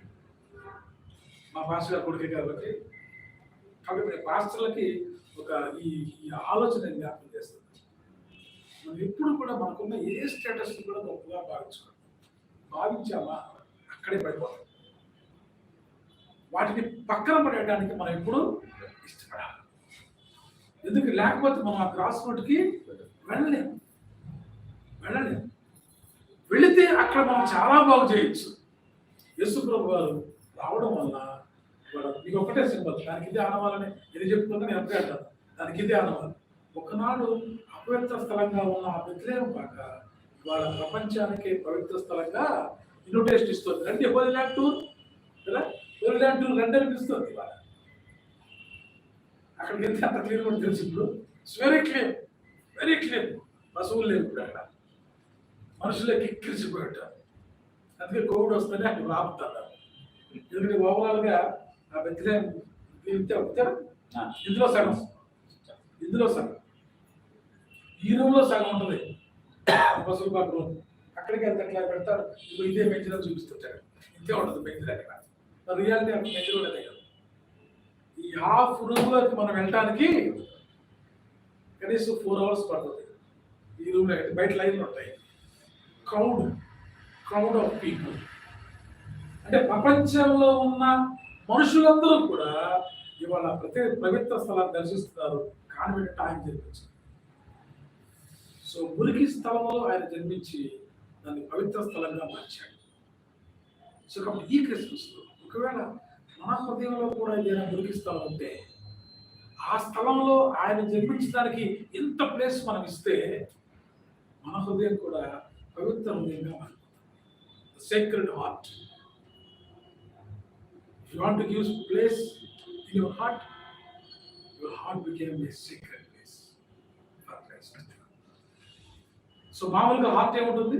అకార్డింగ్ టు ప్రాఫెసీ ఘోరమైన ఇన్ఫెక్టెడ్ జోన్. నా హార్ట్ ఏంటి? Fully infected with all ambitions. కామ, క్రోధ, లోభ, మోద, మద మత్సరాలతో మురికి పట్టిన ఈ హృదయాన్ని క్రీస్తు జన్మస్థలంగా ఇస్తే, ఈ హృదయంలో క్రీస్తు జన్మిస్తే, it should be precious and sacred heart. క్రీస్తు కాదు సేక్రెడ్ హార్ట్. ఇప్పుడు ఎవరు రావాలి? మీది. కాబట్టి ఈ క్రీస్తు జన్మ, ఈ క్రిస్మస్ మనందరి హృదయాలలో క్రీస్తు జన్మిస్తే మన హృదయం అతి పవిత్రమైన స్థలంగా, ఎప్పుడైతే మన హృదయం పవిత్రం అవుతుందో మన దేహం అంతా కూడా ఆటోమేటిక్గా పవిత్రంగా ఉంటుంది. హృదయాలోచనలు మనుషుల కోసము మంచి ప్రతిగా. సో హృదయంలో కనుక ఆయనకి స్థలం ఇస్తే ఖచ్చితంగా మన హృదయాలు కూడా పవిత్రమైన హృదయాలుగా మారి నిజమైన పాస్టర్లు.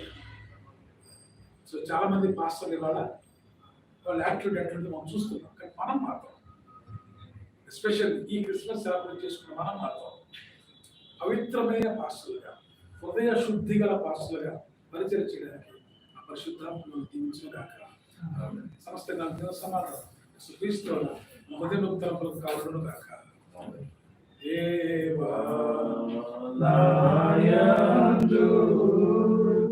శుద్ధ కలుగా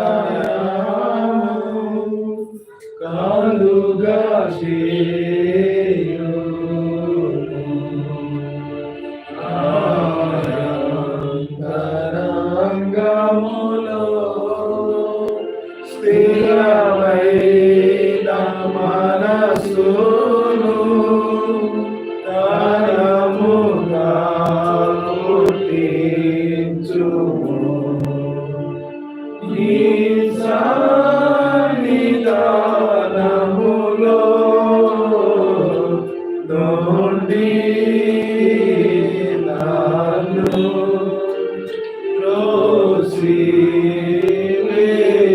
త్రోసివేయకుము. ఈ పరిశుద్ధాత్మను నా యొద్దకు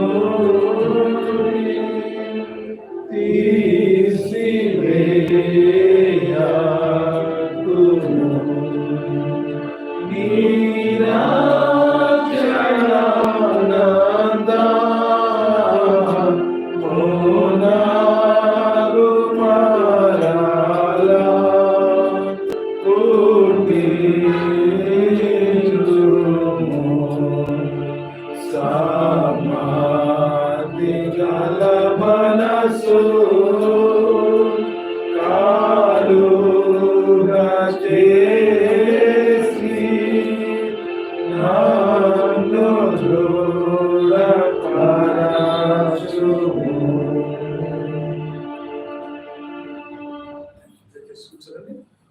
ప్రత్యేకమైన సమయంలో మీ అందరూ కూడా హాస్టల్ క్రిస్మస్ శుభాలు తెలియజేస్తున్నాను. మరి మీరు కూడా ఈ శుభాలు మిగిలిన వాళ్ళతో పంచుకోండి. So my time is over, now floor to all. మీరు కూడా ఒక్కొక్కరు మరి మీ మనసులో ఉన్న క్రిస్మస్ శుభాలని మిగిలిన వాళ్ళతో పంచుకుందాం. అలా పంచుకునే లోపు మిగిలిన వాళ్ళు కూడా వస్తారు.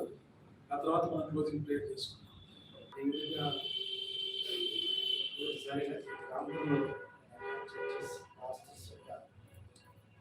క్రిస్మస్ని ఏర్పాటు చేసుకుంటే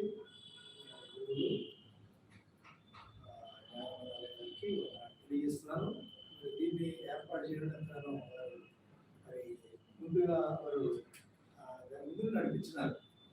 అంటే ఈ దగ్గర ఉన్న ప్రాంతాలు ముఖ్యంగా ఎవరంటే నాతో డిస్కస్ చేసినప్పుడు మీకు ఒక ఎక్కువగా మన లూథరన్ పాస్టర్స్ వర్షిప్ చేసేవాళ్ళు అందరూ కలిసి క్రిస్మస్ చేసుకుంటే ఎట్లా ఉంటుంది అని ఆలోచించినప్పుడు ఆ విషయం చేసినప్పుడు వారు కూడా మంచిదే మనం ఒకసారి విధంగా చేద్దాం అనుకున్నప్పుడు మరి ఒక గ్రూప్ ఆల్రెడీ ఉంది. ఆ గ్రూప్ చాలా మంది జరిగింది. అది కొద్దిమంది మాత్రమే రావడం జరిగింది. ఏదేమైనప్పుడు కూడా మన ఒక లూథరన్ వర్షిప్ ద్వారా మనము సంఘాలుగా కొనసాగుతున్నాక దాని ద్వారా ఒక ప్లాట్ఫామ్ మనం ఏర్పాటు చేయాలి. సంతోషం. మంచి మంచి వర్తమానాన్ని కాపురులకి అనగా పశువుల కాపురులు, దేవుని కాపురులు మంచి ఒక దానికి డిఫరెన్స్ ఏ విధంగా ఉంటుందో తెలియజేస్తున్నారు. మరి మనం ఒకప్పుడు ఆవేదన ఉన్నప్పుడు మంచి కాపురులుగా, దేవుని కాపురులుగా, పాస్టర్స్గా దేవుడు అందించున్నాడు. బాధ్యతని దేవుడు ఏర్పాటు చేస్తున్నాడు. అది మొట్టమొదటిగా నేను అనుకుంటే ముందుగా మనము దాన్ని మరి అనుభవించడం కానీ మనం తెలుసుకుని ఇతరులకు మనం ఏ విధంగా బోధించాలో, ఏ విధంగా మనం తెలియజేయాలో అది మొట్టమొదటిగా మనకి ట్రైనింగ్ ఉండవలసిందే. కాబట్టి నేను చాలా మంది నేను పాస్టర్స్ నేను చూస్తున్నాను. ఈ ప్రాంతంలోనే ఎక్కువగా నేను ఎల్బీనగర్ ఉంటే కనుక ఎల్బీనగర్లో కనీసం ఒక 5-6 ఫెలోషిప్స్ ఉన్నాయి. ఫెలోషిప్స్లో నేను ఒక్కడే లోకల్ పాస్టర్, మిగిలినందరూ కూడా ఇండిపెండెంట్ పాస్టర్స్ చాలా మంది ఉన్నారు. మరి వారి దగ్గర చూస్తే ఎవరు కూడా ట్రైనింగ్ అనేది ఎవరు కూడా లేరు అసలు. దేవుడు పిలుపుంది, నాకు దేవుడు పరిచయం చేయమన్నాడు కాబట్టి నేను పలానా వయసులో వచ్చినాను, లేకపోతే 40 సంవత్సరాలు వచ్చినాను, 50 సంవత్సరాలు వచ్చినాను అని చెప్పుకోవడం. కానీ ఒక వేదాంత విద్యను మరి అభ్యసించిన వాడు నేను చాలా తక్కువ మంది చూస్తున్నాను. అయితే మరి మనం అటువంటి వేదాంత విద్యను మనం అభ్యసించున్నాం. ఎందువల్ల చెప్తున్నానంటే మనం కొంతమందికి మన యొక్క సభ్యులకు కానీ మరి యొక్క విశ్వాసాలకు కానీ తెలియాలంటే ముందుగా మనం నేర్చుకోవాలి. ముందుగా మనం తెలుసుకోవాలి. కొన్ని విషయాలు మనం అది వాక్యంలోంచి కొన్ని సత్యాలు అది కూడా కంపల్సరీ కావాలి. అయితే ఆ యొక్క సభ్యులతో ఏ విధంగా ప్రవర్తించాలి, సభ్యులు ఏ విధంగా సంఘంలో నడిపించాలి, అది ప్రార్థన ద్వారా కానీ వాక్యం ద్వారా కానీ ఆత్మీయ సత్యాల ద్వారా కానీ ఏ విధంగా నడిపించాలి అనే ఉద్దేశం ముందు మనకు తెలియనప్పుడు మనం వాళ్ళకి ఏ విధంగా మనం చెప్పగలం. కాబట్టి అది లేక చాలా మంది తమకు తోచిన విధంగా బోధిస్తున్నారు. అయితే నేను ఫస్ట్ నుంచి నేను చాలా మరి గర్విస్తున్నానంటే లోకల్ సంఘంలో 3 పాఠ్య భాగాలు మనకు ముందుగానే మిత్రులైన వారు ఎప్పుడు ఏర్పాటు చేస్తున్నారు. విధంగా 5 సిరీస్ ద్వారా దాన్ని ఒక కంప్లీట్ చేసుకున్నది తెలియజేస్తున్నారు.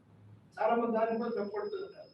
మరి ఒక సేవకుడు అన్న తర్వాత సిద్ధపడ్డమైంది, దేవుడు చెప్పిన మాట మాత్రమే మీరు చెప్పాలి కదా అని చాలా మంది చెప్తూ ఉంటారు.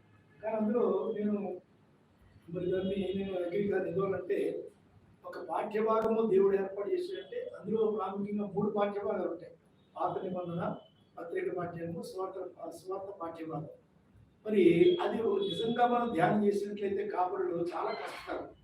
నేను కొంతమంది కాపరులతో నేను డిస్కస్ చేసినప్పుడు ప్రోగ్రామ్ కానీ సిఎస్ఐ కానీ మరి ఎవరైతే ఇండిపెండెంట్ పాస్టర్ ఉండి అప్పుడు భాగాన్ని తీసుకుని వారు మరి ప్రసంగం చేసే వారి కన్నా ఈ 3 భాగాల మీద ప్రసంగం చేయడమే చాలా కష్టం అండి.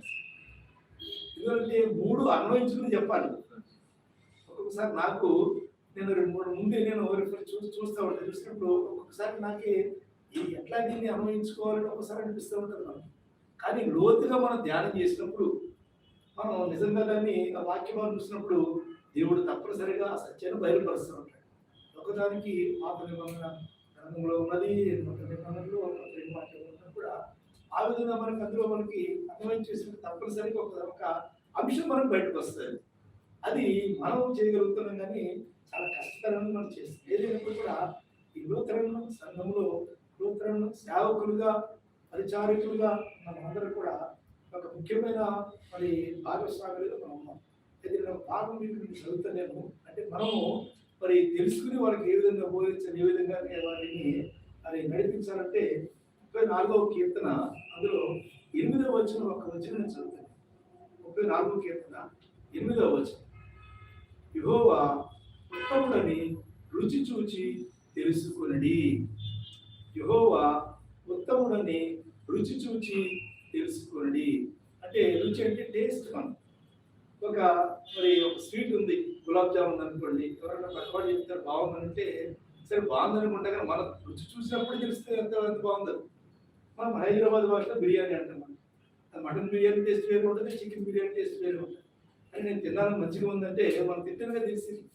కాబట్టి ఇందులో నేను గ్రహించిన సత్యం ఏంటంటే మనము అది రుచి చూసినప్పుడు మాత్రమే దాని అనుభవం మనం పొందగలం, ఆత్మీయ అనుభవం పొందగలం, సంతోషమును పొందగలం. అది కాబట్టి మనం మొట్టమొదటి కాపాడు నిర్మాణం మొట్టమొదటి మనము ఆ సేవ జరిగించడం కన్నా ముందు, ఆ పరిచర్య కన్నా ముందు, అంతేకాకుండా ఆ యొక్క వాక్యం ప్రకటించే ముందు మొట్టమొదటిగా మనము దేవుని రుచి చూడాలి.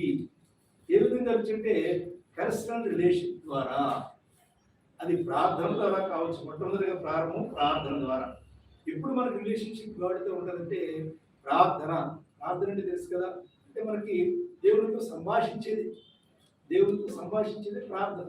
కాబట్టి దేవునితో పర్సనల్ రిలేషన్షిప్ ఉన్నప్పుడు మరి కొన్ని చోట్ల మనం సంఘంలో ప్రార్థన చేస్తాం, కుటుంబంలో ప్రార్థన చేస్తాం, అనేక కోరికలో ప్రార్థన చేస్తాం. కానీ వాటన్నిటికన్నా ప్రాముఖ్యమైనది మనం దేవునితో పర్సనల్ రిలేషన్షిప్. అది చాలా ప్రాముఖ్యం. అప్పుడు మాత్రమే దేవుడు మనతో మాట్లాడుతూ ఉంటాడు. కొన్ని మనకి మనం గ్రహించలేని సంగతులు ఉంటాయి. అటువంటి సందర్భంలో మనం దేవుడితో సంభాషించినప్పుడు వాటి వాక్యం బోధించాలి, సంఘాన్ని ఏ విధంగా నడిపించాలి, సమస్యలు ఉన్నప్పుడు ఏ విధంగా సరిచేయాలి, ఇవన్నీ చేయాలంటే తప్పనిసరిగా దేవుడితో మనకి పర్సనల్ రిలేషన్ ఉండవలసిందే. అది వ్యక్తిగతమైన ప్రార్థన. నేను మరి ఈ యొక్క సేవలు తెచ్చుకొని గమనించింది అంటే ముందు కూడా ఉన్నప్పుడు కూడా ఈ కాపరికి వచ్చినప్పుడు దీనిని ఎక్కువగా నేను అవలంబిస్తున్నాను. ఇది మనకి మొట్టమొదటిగా మనం మరి దీనికి సమయం మనం కేటాయించుకోవాలి. సమయం కూడా ఎప్పుడంటే ఉదయకాలం అయితే చాలా మంచిది. సాయంకాలం కదా, సాయంకాలం అంటే కొద్ది నుంచి మనం ఏదో పనులు చేస్తూ ఉంటాం, కొద్దిగా మనసు వదిలేకుండా ఉంటుంది. కానీ ఉదయకాలము ఖచ్చితంగా దేవుడితో మాట్లాడుతున్నప్పుడు మాత్రం చాలా మంచి తృప్తి మనకు కలుగుతుంది. అనేక సత్యాలు దేవుడు మనకు బయలుపరుస్తూ ఉంటాడు, అనేక విషయాలు మనకు బోధిస్తూ ఉంటాడు. అంటే ఆ రోజు ఒక సంఘంలో వాక్య పరిచయం చేయాలన్నా, ఒక గుడికి మనం వెళ్ళాలన్నా, ఒక ఏదైనా కార్యక్రమం వెళ్ళాలన్నా కానీ దేవుడితో మనం సంభాషించి వెళ్ళినప్పుడు తప్పనిసరిగా అది ఎంతో జయకరంగా జరుగుతుంది. నేను ప్రశ్నగా అనిపించాను. కాబట్టి కాపరులుగా నేను చెప్పేదంటే మనము ఆయన రుచి చూచి తెలుసుకున్నాలి అని తెలుగు చెబుతున్నాడు. అది మనం తెలుసుకున్న తర్వాత ఇతరులకు మనము బోధించాలి. కాబట్టి మన కాపాడతాన్ని దేవుడు మనకి మంచి కాపాడతాన్ని దేవుడు మనకు అనుగ్రహించాడు. మరి రాష్ట్ర ఏంటంటే మరి ఈ యొక్క లోకంలో కానీ ప్రపంచంలో కానీ మన మినిస్ట్రీకి ఒక గౌరవం ఉండొచ్చు, కానీ ఒక ప్రైమ్ మినిస్టర్ గౌరవం ఉండొచ్చు, ఒక అధికారి గౌరవం ఉండొచ్చు, కానీ కాపరికి పాస్టర్ ఉన్నంత గౌరవం ఎవరికి లేదు అని. నేను కూడా ఉద్యోగం చేసినాను, అనేక పదవులు నేను మంచి హై పొజిషన్ ఉన్నాను. అయినప్పుడు కూడా ఇక్కడ నేను తృప్తి ఇక్కడ నేను పొందుతున్నాను అని. అట్లా అక్కడ ఏంటంటే వాడు ఒక అధికారం ఉన్నంత వరకు గౌరవిస్తాడు, అంతే వాడు అంతే అది పోయిన తర్వాత కాదు. నేను సందర్భంలో చూస్తాను. కానీ ఇక్కడ ఉన్న తృప్తి సేవకునిగా, ఒక పరిచారకునిగా, కాపరిగా ఉన్న తృప్తి ఎక్కడా ఉండదు. అదేవిధంగానే సంఘస్థులు కానీ లోకం కానీ చాలా గౌరవిస్తారు పాస్టర్. కాబట్టి దాన్ని నిలబెట్టుకోవాలంటే మొట్టమొదటి మనం దేవునితో సహవాసము కలిగి ఉండవలసిన అవసరం ఉంది. కాబట్టి అందరూ కూడా నా అనుభవం ఏంటంటే మొట్టమొదటిగా మనం దేవునితో ప్రార్థన ప్రారంభించిన మాత్రమే మిగిలిన కార్యం జరిగినప్పుడు ఏదైనా సక్సెస్ఫుల్గా మనం చేయించాలి. తప్పనిసరిగా ఆదివారం మాత్రం తప్పనిసరిగా ఎక్కువ సమయం ఇవ్వడం చాలా మంచిది. అనేకమైన సంస్థలు చాలా మంది వస్తున్నారు సంఘానికి. వచ్చిన వాళ్ళు దీని గురించి ప్రార్థన చేయండి, ఆ సంస్థని చాలా మంది చెప్తూ ఉంటారు. కాబట్టి తగిన విధంగా వారికి మనం సలహాగానే ప్రార్థన చేయాలంటే మొట్టమొదటిగా మనము దేవునితో మనం మరి ఆ యొక్క అన్వేషించినప్పుడు సాహసం కలిగినప్పుడు మాత్రమే దేవుని ఆత్మ మనలో ఉన్నప్పుడు తప్పనిసరిగా మనం సలహా కానీ ప్రార్థన కానీ మరి ఆత్మీయంగా మనం బలపరచబడిన వారికి మనము. కాబట్టి కాపురులుగా వారికి దేవుడు నాకు ఇచ్చిన అనుభవాన్ని మీతో షేర్ చేసుకున్నాను. రాబోయే ఇంకా మనము మరి కాపురులుగా అభివృద్ధి చెందుటకు దేవుడు మంచి అవకాశాలు నాకు ఇచ్చినాడు. కాబట్టి యెహోవా ఉత్తముడని రుచి చూచి తెలుసుకుంది. మనం తెలుసుకున్న తర్వాత మిగిలిన ఈ విధంగా తెలియజేసి సహాయం చేయండి. Thank you. So welcome to all. Anyone can come and greet us.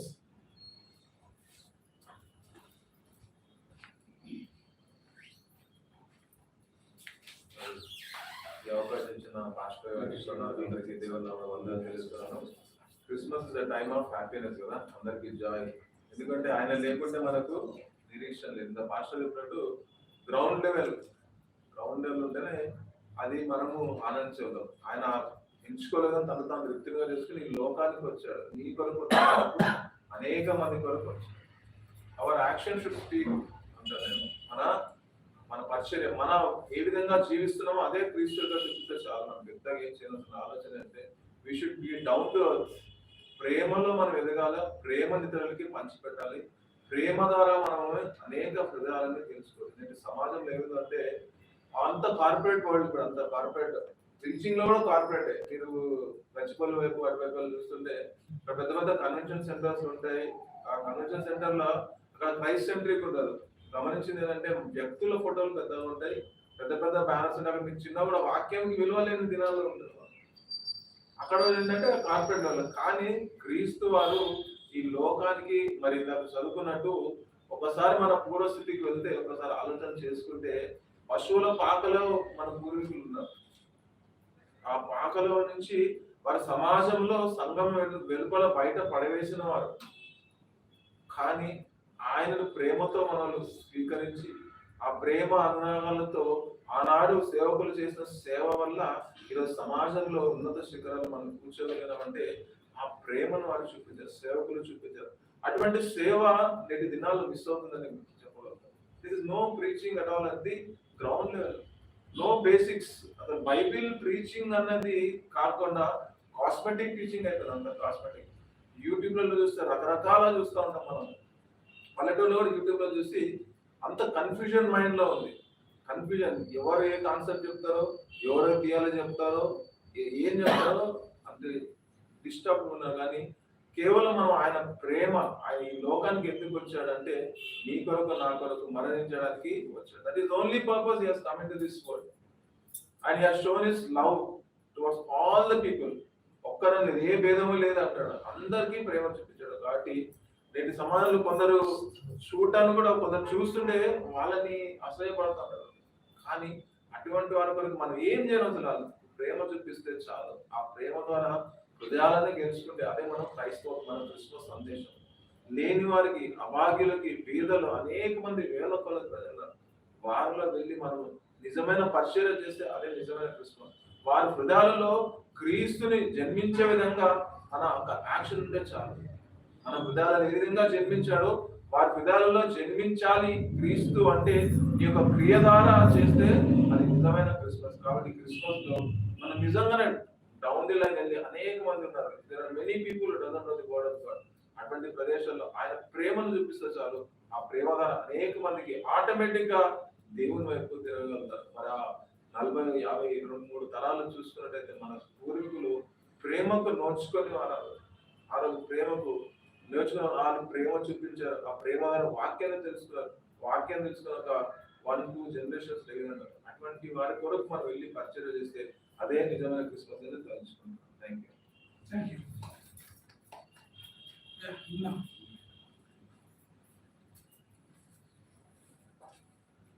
Thank you for giving this privilege. And I'm Inna, and I'm from Nagaland. And I'm still a research student. Our pastors and we were studying together in English. Right now, I'm a research student. I've applied in the University of Toronto for my doctoral study. So in the process next year, I'm planning to give God's will. Yeah. So everyone, greetings in the name of Christ, our Lord Jesus Christ. This is an Advent Christmas, so happy Advent Christmas to everyone, every pastors. I'm still a small student, and you are the ministers, so I respect you all. And this Christmas for me is an incredible gift of God. God has given us a gift that He sacrificed His life. That is the greatest gift of, for me, is a greatest gift of God has given His life. That is the Christmas gift. The greatest gift is that is the Christmas gift. So today I want to share a small thought on what is the incredible gift of God. God has given us such His life. Today we are remembering the incredible gift of God God has given. So what does Christmas mean to me? Just in 3 minutes, I want to emphasize on this. What is Christmas mean to me? Christmas mean to me is just forgiveness of one another. And number one is forgiveness. Number second is reconciliations. And number third is how God has loved us and shown love one another as God has shown unto us. That is 3 points that I'm emphasizing: forgiveness, reconciliations, and love one another. That is my perspective of Christmas. This year, 2023, is the Christmas to me. So I remember in the Genesis, chapter 32, God, Jacob and angel was wrestling of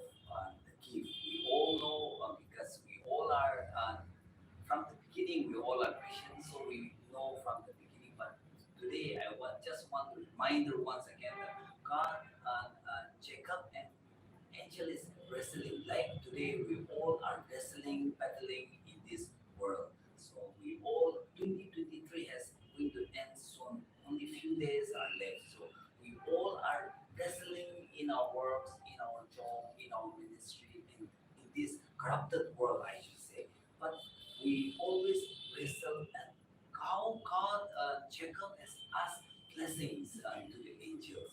So he was wrestling like us. We all are God's minister and in different ways of our life. So we, every whole of the year we are wrestling, whole of our lives we are wrestling and juggling in this world. But Jacob never leave the angel.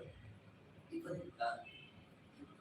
he asked blessings from the angels. So likewise today we are wrestling in this world, but if we hold our hands in the Lord, how Jacob was blessed by angel.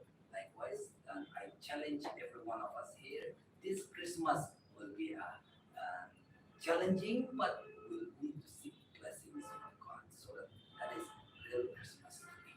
Thank you. Listen. So pastors అందరూ కూడా greeting share చేయండి sir. Sharing ఈ ఉదయకాలంలో pastors Christmas ఆస్వాదించినటువంటి జ్ఞానమానవ గారికి, అదేవిధంగా కూడి వచ్చిన తోటి pastors అందరికీ క్రిస్మస్ శుభాకాంక్షలు తెలియజేస్తున్నాను. ఈ సందర్భంగా ఒక చిన్న విషయం నేను నేర్చుకోవడం జరిగింది. అదేంటంటే సండే సర్వీస్ టైంకి స్టార్ట్ చేయాలి. ఎవరున్నా లేకపోయినా క్రీస్తు వచ్చి ఆరాధనలో పాల్గొంటూ ఉన్నారు. మనం వేరే వాళ్ళు వస్తూ లేట్ అవుతుంటుంది, వారి కొరకు మనం వెయిట్ చేస్తాం. అలా కాకుండా మనం అనుకున్న టైంకి సర్వీస్ స్టార్ట్ చేయాలని నేను నిశ్చయించుకోవడం జరుగుతున్నది. చాలా మంచి విషయంగా నేను భావిస్తున్నాను. అది ఒక చిన్న మాట నేను పంచుకోవాలని ఆశపడుతున్నాను. అదేంటంటే గడిచిన క్రిస్మస్కి నేను ఈ క్రిస్మస్ సర్మన్ ప్రిపేర్ అవుతుంది. ఒక మంచి విషయాన్ని నేను నేర్చుకోవడం జరిగింది. అదేంటంటే గొల్లలకు దూత దర్శనం కలుగుతుంది. అయితే ఎవరు ఈ గొల్లలు అనేది వీరైతే పశువుల కాపర్లు కాదు, కానీ గొర్రెల కాపర్లుగా ఉంటున్నారు. ఆనాటి కాలంలో గొల్లలకు సమాజంలో గుర్తింపు అనేది లేదు. వారు 6 మాసాల సంవత్సరంలో వారి కుటుంబాలకు దూరంగా ఈ పశువులను కానీ లేదంటే గొర్రె పిల్లలను కానీ వారు మేపడం జరుగుతూ ఉంటుంది.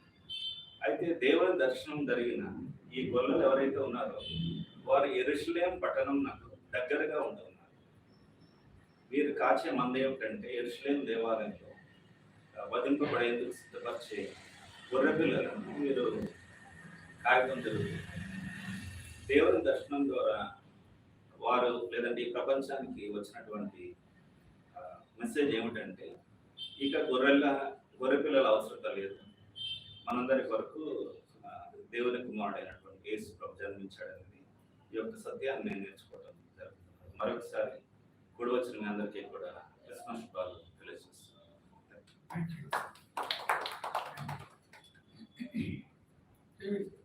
Upcoming pastor.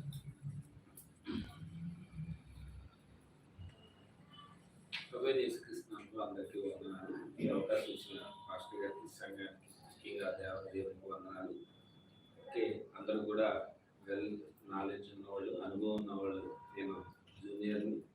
దేవుణ్ణి స్కూల్ విషయంలో చెప్పాలంటే ఎలిమెంటరీ స్కూల్లో ఉన్న వ్యక్తిని. మీరందరూ పీజీస్ చేసి కంప్లీట్గా వెళ్ళాలని ఉంది, కానీ నా ఆలోచనలు అన్నీ కూడా వేరేగా ఉంటాయి.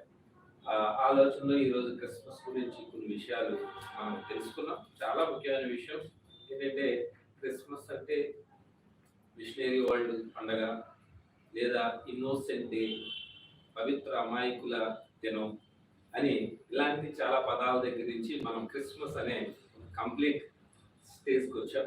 ఇన్నోసెంట్ డే నుంచి అమాయకులు జరుపుకుండే అంటే ఇప్పుడు వరకు పాస్టర్ గారు చెప్పిన ప్రకారంగా గొల్లలు లేదా ఎవరైతే అణగారిన వ్యక్తులు, మన భారతీయ భాషలో దళితులు జరుపుకునే పండగ దగ్గర నుంచి ఇది ప్రపంచం అంతా కూడా జరుపుకునే పండుగ వరకు మనం చాలా విషయాలు తెలుసుకున్నాం.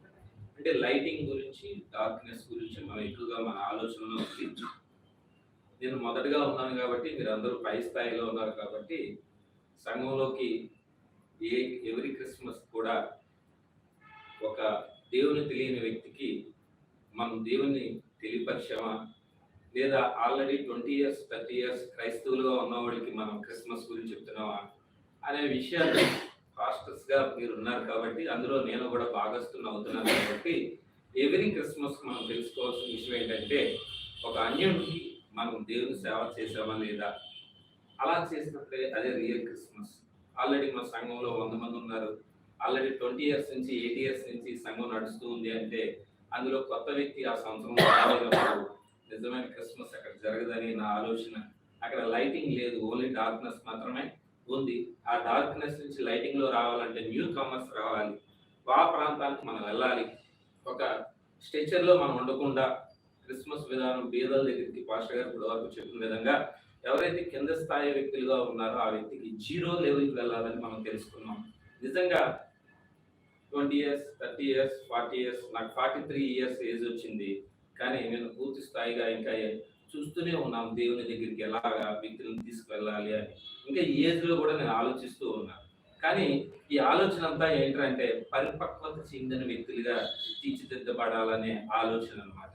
నార్మల్ గా అందరూ కూడా ఏం చెప్తారంటే, నేను క్రైస్తవుని అని చెప్తూ ఉంటారు. క్రైస్తవుని మనం చెప్పుకోవాల్సిన పని లేదు, పాస్టర్ నేను చెప్పుకోవాల్సిన పని లేదు, లేదా బోధకుని నేను చెప్పుకోవాల్సిన పని లేదు, లేదా మా మతం వేరే మనం చెప్పుకోవాల్సిన లేదు. ఎందుకంటే జీసస్ క్రైస్ట్ అలా చెప్పలేదు. ఆయన ఆ మార్గంలో నడిపించడానికి ఆయన ప్రయత్నం చేశాడు. మన వేషధారణ వల్ల మనకు తెలియదు కాబట్టి, ఏదే పాస్టర్ గా మనం చేయవలసిన పని, నా ఆలోచన ఏంటంటే, ఎవ్రీ న్యూ ఇయర్ కి లేదా కొత్త వ్యక్తికి మనం బాప్టిజం ఇస్తూ ఉంటాం. అది మన ద్వారా ప్రభువుని తెలియపరిచామా లేదా అనే విషయాన్ని మనం తెలుసుకుంటే ఈ క్రిస్మస్ యొక్క ముఖ్యమైన సందేశం నాకు తెలుస్తుంది అని. ఇంకొక చిన్న విషయం ఏంటంటే, నవేడేస్ ఎడ్యుకేషన్ అనేది వెరీ వెరీ ఇంపార్టెంట్. క్రైస్తవులకు ముఖ్యంగా ప్రపంచవ్యాప్తంగా ఎడ్యుకేషన్ అనేది కావాలి. బాగా చదువుకోవడం అనేది ఏంటంటే, లోక జ్ఞానం అనేది ఏంటంటే, how to escape the society నుంచి దూరంగా ఎలా జీవించాలనేది ఎడ్యుకేషన్ నేర్పిస్తూ ఉంటుంది. సొసైటీని ఎలా మార్పు చెందాలనేది తెలియదు. ఈ ఎడ్యుకేషన్ అంతా ఏంటంటే ఎలా చీట్ చేయాలనే విషయం గురించి చెప్తూ ఉంటుంది. ఆ చీట్ చేసి దాని నుంచి బయటకు ఎలా రావాలనేదే నవేడేస్ ఎడ్యుకేషన్ ఉంది. పాస్టర్ గారు ఆల్రెడీ చెప్పారు, ఆ టైంలో ఇన్ని సబ్జెక్ట్స్ లేవు అనే విషయాన్ని చాలా క్లారిటీగా ఉంది. నిజమే, ఆ రోజు ఏంటంటే వాళ్ళు పని చేసుకోవడం, సంపాదించుకోవడం, ఫ్యామిలీని పోషించుకోవడం, వాళ్ళు ఏదైతే గాడ్ ని బిలీవ్ చేస్తారో ఆ గాడ్ కోసం ఎదురు చూడడం, అప్పుడు ఆ విధమైన సబ్జెక్ట్స్ అన్ని నడిచాయి. నవేడేస్ సబ్జెక్ట్స్ ఇంక్రీజ్ అవ్వడం వల్ల ఏంటంటే ట్రస్టింగ్ అనేది పోయింది. కానీ ముఖ్యంగా పాస్టర్స్ అందరూ కూడా ఆ సబ్జెక్ట్ కి ఈ సబ్జెక్ట్ కి డిఫరెన్సెస్ మన చర్చెస్ లో చెప్పగలిగినప్పుడు, అంటే బైబిల్ యొక్క జ్ఞానాన్ని ఈ సబ్జెక్ట్ గురించి పూర్తిగా తర్బీదులో మనం చెప్పగలిగినప్పుడు నిజమైన సబ్జెక్ట్ ఖచ్చితంగా తెలుస్తుంది. అంత పూర్తిగా నాలెడ్జ్ వచ్చిన తర్వాత రీసెంట్ సర్వేలో ఏం చెప్తుంది అంటే, గ్యాడ్జెట్స్ వాడిన ప్రతి ఫ్యామిలీలోని కూడా వాళ్ళ పర్సనల్ లైఫ్ అంతా కూడా సర్వర్ లో రికార్డ్ అవుతుంది అని చెప్తూ ఉన్నారు. అంటే ఎలక్ట్రానిక్ పరికరాలు, నేను రాసిన ఎగ్జామినేషన్ లో కూడా మంచి క్వశ్చన్ వచ్చింది నాకు, యూట్యూబ్ సోషల్ మీడియా యూటిలైజేషన్ గురించి. టెక్నాలజీ లేకుండా సంఘంలో ఏ విధంగా మీరు ఉపయోగిస్తారు, టెక్నాలజీ లేకుండా ఆరాధన జరుగుతుందా జరగదా అనే ఆ విధమైన క్వశ్చన్ కూడా నేను రీసెంట్ గా ఎగ్జామ్ లో రాయడం జరిగింది. నిజమే, టెక్నాలజీ వితౌట్ గ్యాడ్జెట్స్ మనం జీవించగలుగుతున్నామా, మన పిల్లలకు నేర్పించగలుగుతున్నామా, మన విశ్వాసుల్ని వితౌట్ టెక్నాలజీతో దేవుడితో కనెక్ట్ అయ్యే విధానాన్ని మనం నిరూపించగలుగుతున్నామా, అలాంటి టైపుడే మనం నిజమైన క్రిస్మస్ గురించి ఈ లోకంలో తెలుసుకోగలుగుతాము. అటువంటి వెలుగు అంటే డార్క్నెస్ వైపే మనం అందరూ ఉన్నాం. యాజ్ ఏ చర్చ్ మెంబర్ గా లేదా చర్చ్ని రూల్ చేసే పర్సన్ గా ఎక్విప్మెంట్ లేకపోతే మనం సేవ చేయలేని పరిస్థితిలో ఉన్నాం. అంటే డార్క్నెస్ ఫస్ట్ ఫోకస్ చేస్తున్నాం, లైటింగ్ ని వెనక్కి తీసుకెళ్లే పరిస్థితిలో ఉన్నాం. ఈ క్రిస్మస్ యొక్క ఉద్దేశం ఏంటంటే లైటింగ్ ప్రపంచం అంతా ఉండాలని ప్రభువైన యేసుక్రీస్తు ఆలోచించి ఈ లోకానికి ఆయన రావడం జరిగింది. అదే పద్ధతిలో మనం కూడా జీవిస్తే కొత్త వ్యక్తుల్ని దేవుళ్ళలోకి తీసుకురావడానికి, ఉన్నవారికి విన్నవారికి అనుభవం ఉన్న వ్యక్తులకి, చాలా మంది పాస్టర్ గారు కూడా ఒకసారి సార్ చెప్పినప్పుడు ఏంటంటే, పాస్టర్ గారికి లోగా అంటే అప్పుడే ఫ్రెష్ గా ఆయన చర్చ్ మెంబర్ అవుతాడు. ఆల్రెడీ 60 సంవత్సరాల నుంచి బైబుల్ని 100 సార్లు చదివిన వాళ్ళు, 20 సార్లు చదివిన వాళ్ళు వాళ్ళందరూ కూడా టీచ్ చేయాల్సి వస్తూ ఉంటుంది. ఇందులో ఎవరు గొప్ప ఎవరు తక్కువ అంటే పాస్టర్ గా వచ్చిన తర్వాత గొప్పే, కానీ నాలెడ్జ్ వచ్చిన తర్వాత అయితే 100 మందికి టీచ్ చేయగలిగే, అంటే పాస్టర్ కూడా రెఫరెన్స్ చెప్పలేకపోవచ్చు, కానీ అక్కడ ఉన్న విశ్వాసం ఏం చేస్తూ ఉంటారు, ఆ ప్లేస్ చెప్పగానే రెఫరెన్స్ కూడా ఆటోమేటిక్గా వచ్చేస్తూ ఉంటుంది. కానీ ఏంటంటే వాళ్ళందరూ వెలుగులోకి వెళ్ళడానికి మన దగ్గరికి వస్తారు. మనం ఎక్కడికి తీసుకెళ్తాం అంటే డార్క్నెస్ వైపుకి మనం తీసుకెళ్ళడానికి టెక్నాలజీ అనేది చాలా భయంకరంగా ఉంది. ఈ రియల్ బైబిల్ ఎడ్యుకేషన్ అనేది మనం ముందుకు తీసుకెళ్ళడం వల్ల ప్రభు అయిన వర్తమానం, అంటే ప్రభు ఏదైతే మనకు వర్తమానం ఇచ్చాడో ఆ వర్తమానం ఆ నిరాభరంగా జీవించడానికి, మనం సింగిల్ గా ఉండడానికి, మల్టిపుల్ యాక్టివిటీస్ మన దగ్గర ఉండడం వల్ల ఉపయోగం లేదు. స్పెషలైజేషన్ ఉండడం వల్లే పరలోకం చేరడానికి మార్గం అనేది ఈ క్రిస్మస్ యొక్క శుభాభి వందనాలని నేను అనుకుంటూ ఉన్నాను. ఈ విధంగా అవకాశం ఇచ్చిన అందరికి కూడా వందనాలు తెలియజేస్తూ మరొకసారి మీ అందరికీ శుభాకాంక్షలు తెలియజేస్తాను. Thank you.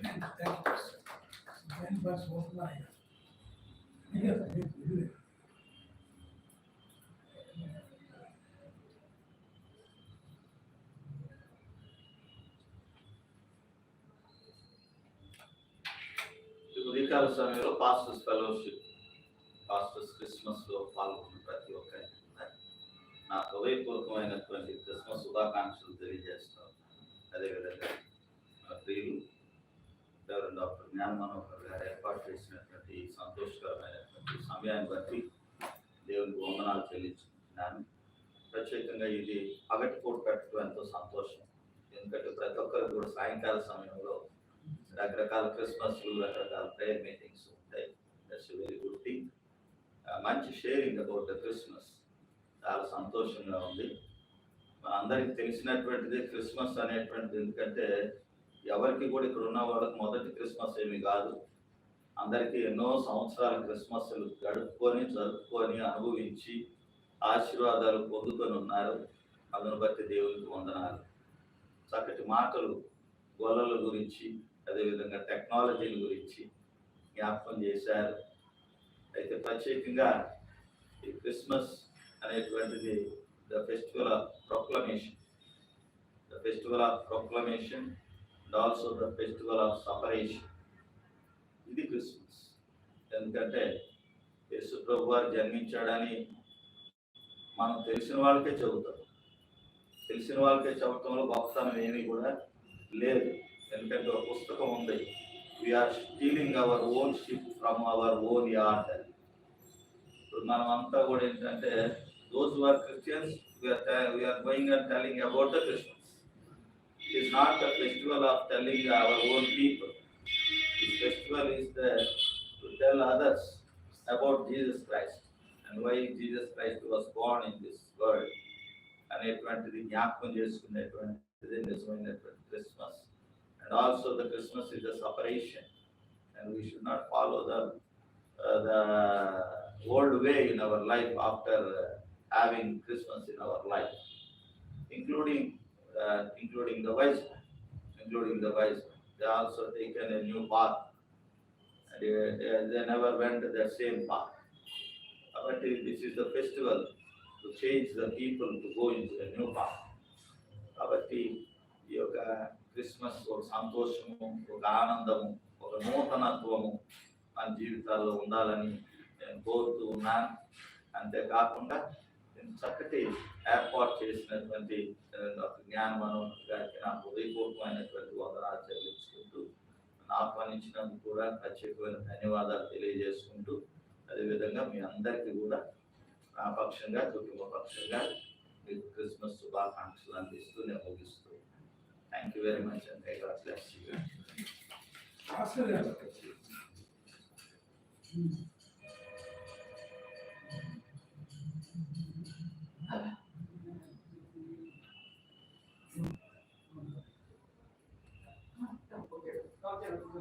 ఓకే, భాస్కర్ గారు వచ్చేలోపు చివరికి ఆయన మేము అందిస్తూ రండి.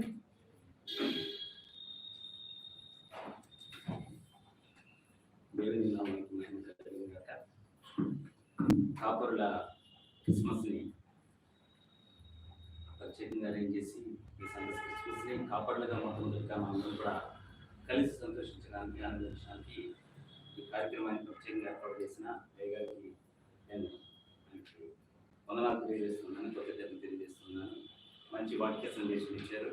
నిజాన్ని చెప్పాలంటే పండితులు పామరులు కలిసి ఒక ప్లాట్ఫామ్ మీద వచ్చి అక్కడ సమానత్వాన్ని మొట్టమొదటి మనం చూడడానికి ఒక మంచి ప్లాట్ఫామ్గా ఈ క్రిస్మస్ మనం చేసుకుంటున్నాము. దాన్ని ఆ కోణంలో మనం ఎదురు చేసుకోవాలని చక్కటి మెసేజ్ ఇచ్చిన గారు కూడా నేను ప్రత్యేకంగా ఉన్నాను తెలియజేస్తున్నాను. ఇప్పటి వరకు మంచి గ్రీటింగ్స్ ఇచ్చారు అందరూ. నిజమే, ఇచ్చిన వాటిలోని సారాంశాన్ని గ్రహించి ఆ విధంగా కూడా మనం క్రిస్మస్ని అందరితో కలిసి మనం పంచుకోవాలని ఒక మంచి భావన ఇచ్చినందుకు కూడా అందరూ కూడా నేను ప్రత్యేకంగా కృతజ్ఞతలు తెలియజేస్తున్నాను. అయితే నేను ఇప్పుడు ఒకటి అనుకుంటూ ఉంటాను, నేను చాలా కాలం నుంచి అబ్జర్వ్ చేసింది ఏంటంటే లూథరన్ సంఘ సేవకులు లేకపోతే పాస్టర్స్ దేవుని యొక్క వర్తమానికులు అద్భుతమైన రీతిలో దేవుడిచ్చినటువంటి జ్ఞానంతో బోధించడం జరుగుతుంది. అది మనం చూస్తున్నాం. అది చాలా అద్భుతమైనటువంటి మంచి ఒక గొప్ప భాగ్యంగా నేను ఉంచుతూ ఉంటాను. అయితే ఇక్కడ నేను ఒకటి కొంచెం గమనించాల్సిన విషయం ఉంది.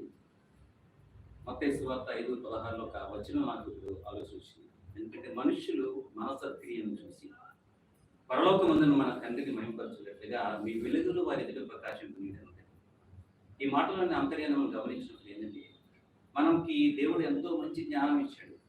అనేక మందికి అనేక రీతిగా మనం బోధించగలిగి పండితుల్ని పామరులను కూడా సైతం వాక్యానికి ఆకర్షింపజేసేటువంటి జ్ఞానం ఇచ్చాడు దేవుడు. కానీ మనని లోకము చాలా కోణాల్లో అబ్జర్వ్ చేస్తుంటుంది. అనే విషయం మనం చాలాసార్లు మర్చిపోతాం.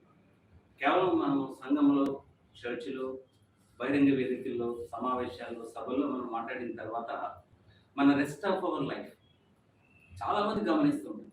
ఎందుకంటే చాలామంది మనల్ని చూసి, మన యొక్క బిహేవియర్ చూసి, మనం ఇందాక తమ్ముడు చెప్పినట్టుగా డౌన్ టు ఎర్త్ మన లైఫ్ని చూసి, అయ్యగారు చెప్పినట్టుగా కెన్ ఐ హెల్ప్ యూ, మనం ఎవరికైనా సహాయకరంగా ఉంటున్నామో చూసి వాటిని బట్టి ప్రత్యేకంగా వాళ్ళు ఆకర్షితులవుతున్నారు.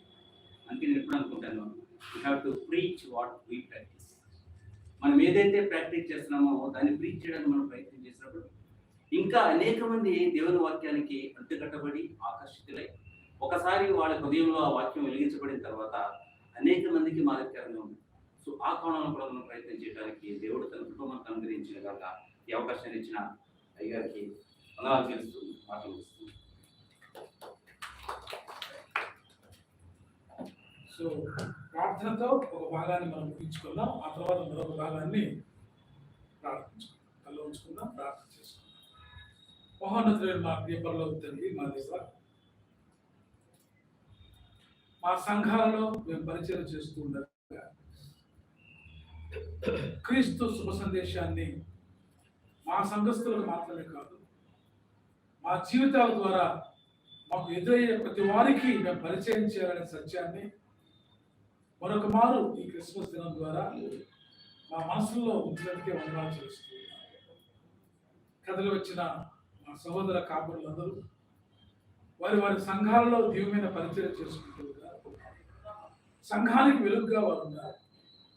వారి జీవితాల్లో ఈ క్రిస్మస్ కాలంలో మా తండ్రి కాంగ్రిగేషన్కి తమ జీవితాల ద్వారా మిమ్మల్ని చూపించడానికి వాళ్ళు చేసే ప్రతి ప్రయత్నంలో మానసికంగా, శారీరకంగా, పరిస్థితుల ప్రభావం, ఎన్నో గాయాలు కావచ్చు. కానీ రక్తసిక్తమైన ఆ గాయాల మధ్య క్రీస్తును తమ హృదయాల్లో నింపుకొని సంఘానికి అందిస్తూ ఉండగా వారి కుటుంబాలకు, మా అందరి పరిచర్యకు మీ ఆశీర్వాదం తోడుగా ఉంటుంది.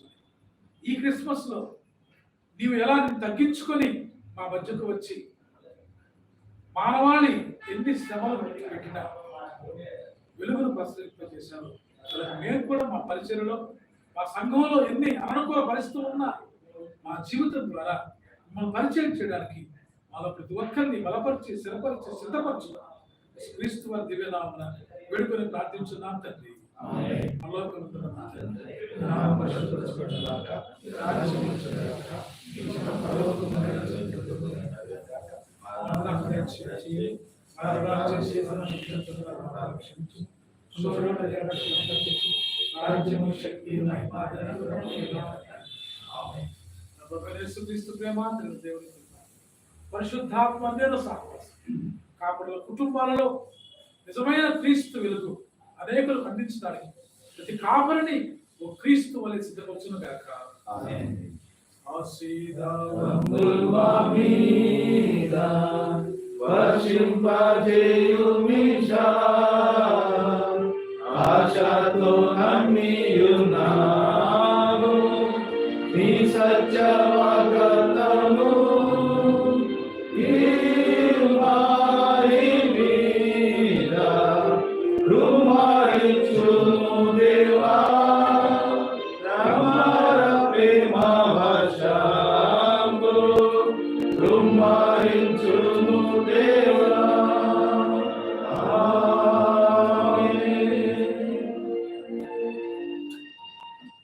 తోటి కాపులందరికీ పరిచర్య శుభాకాంక్షలు, క్రిస్మస్ శుభాకాంక్షలు.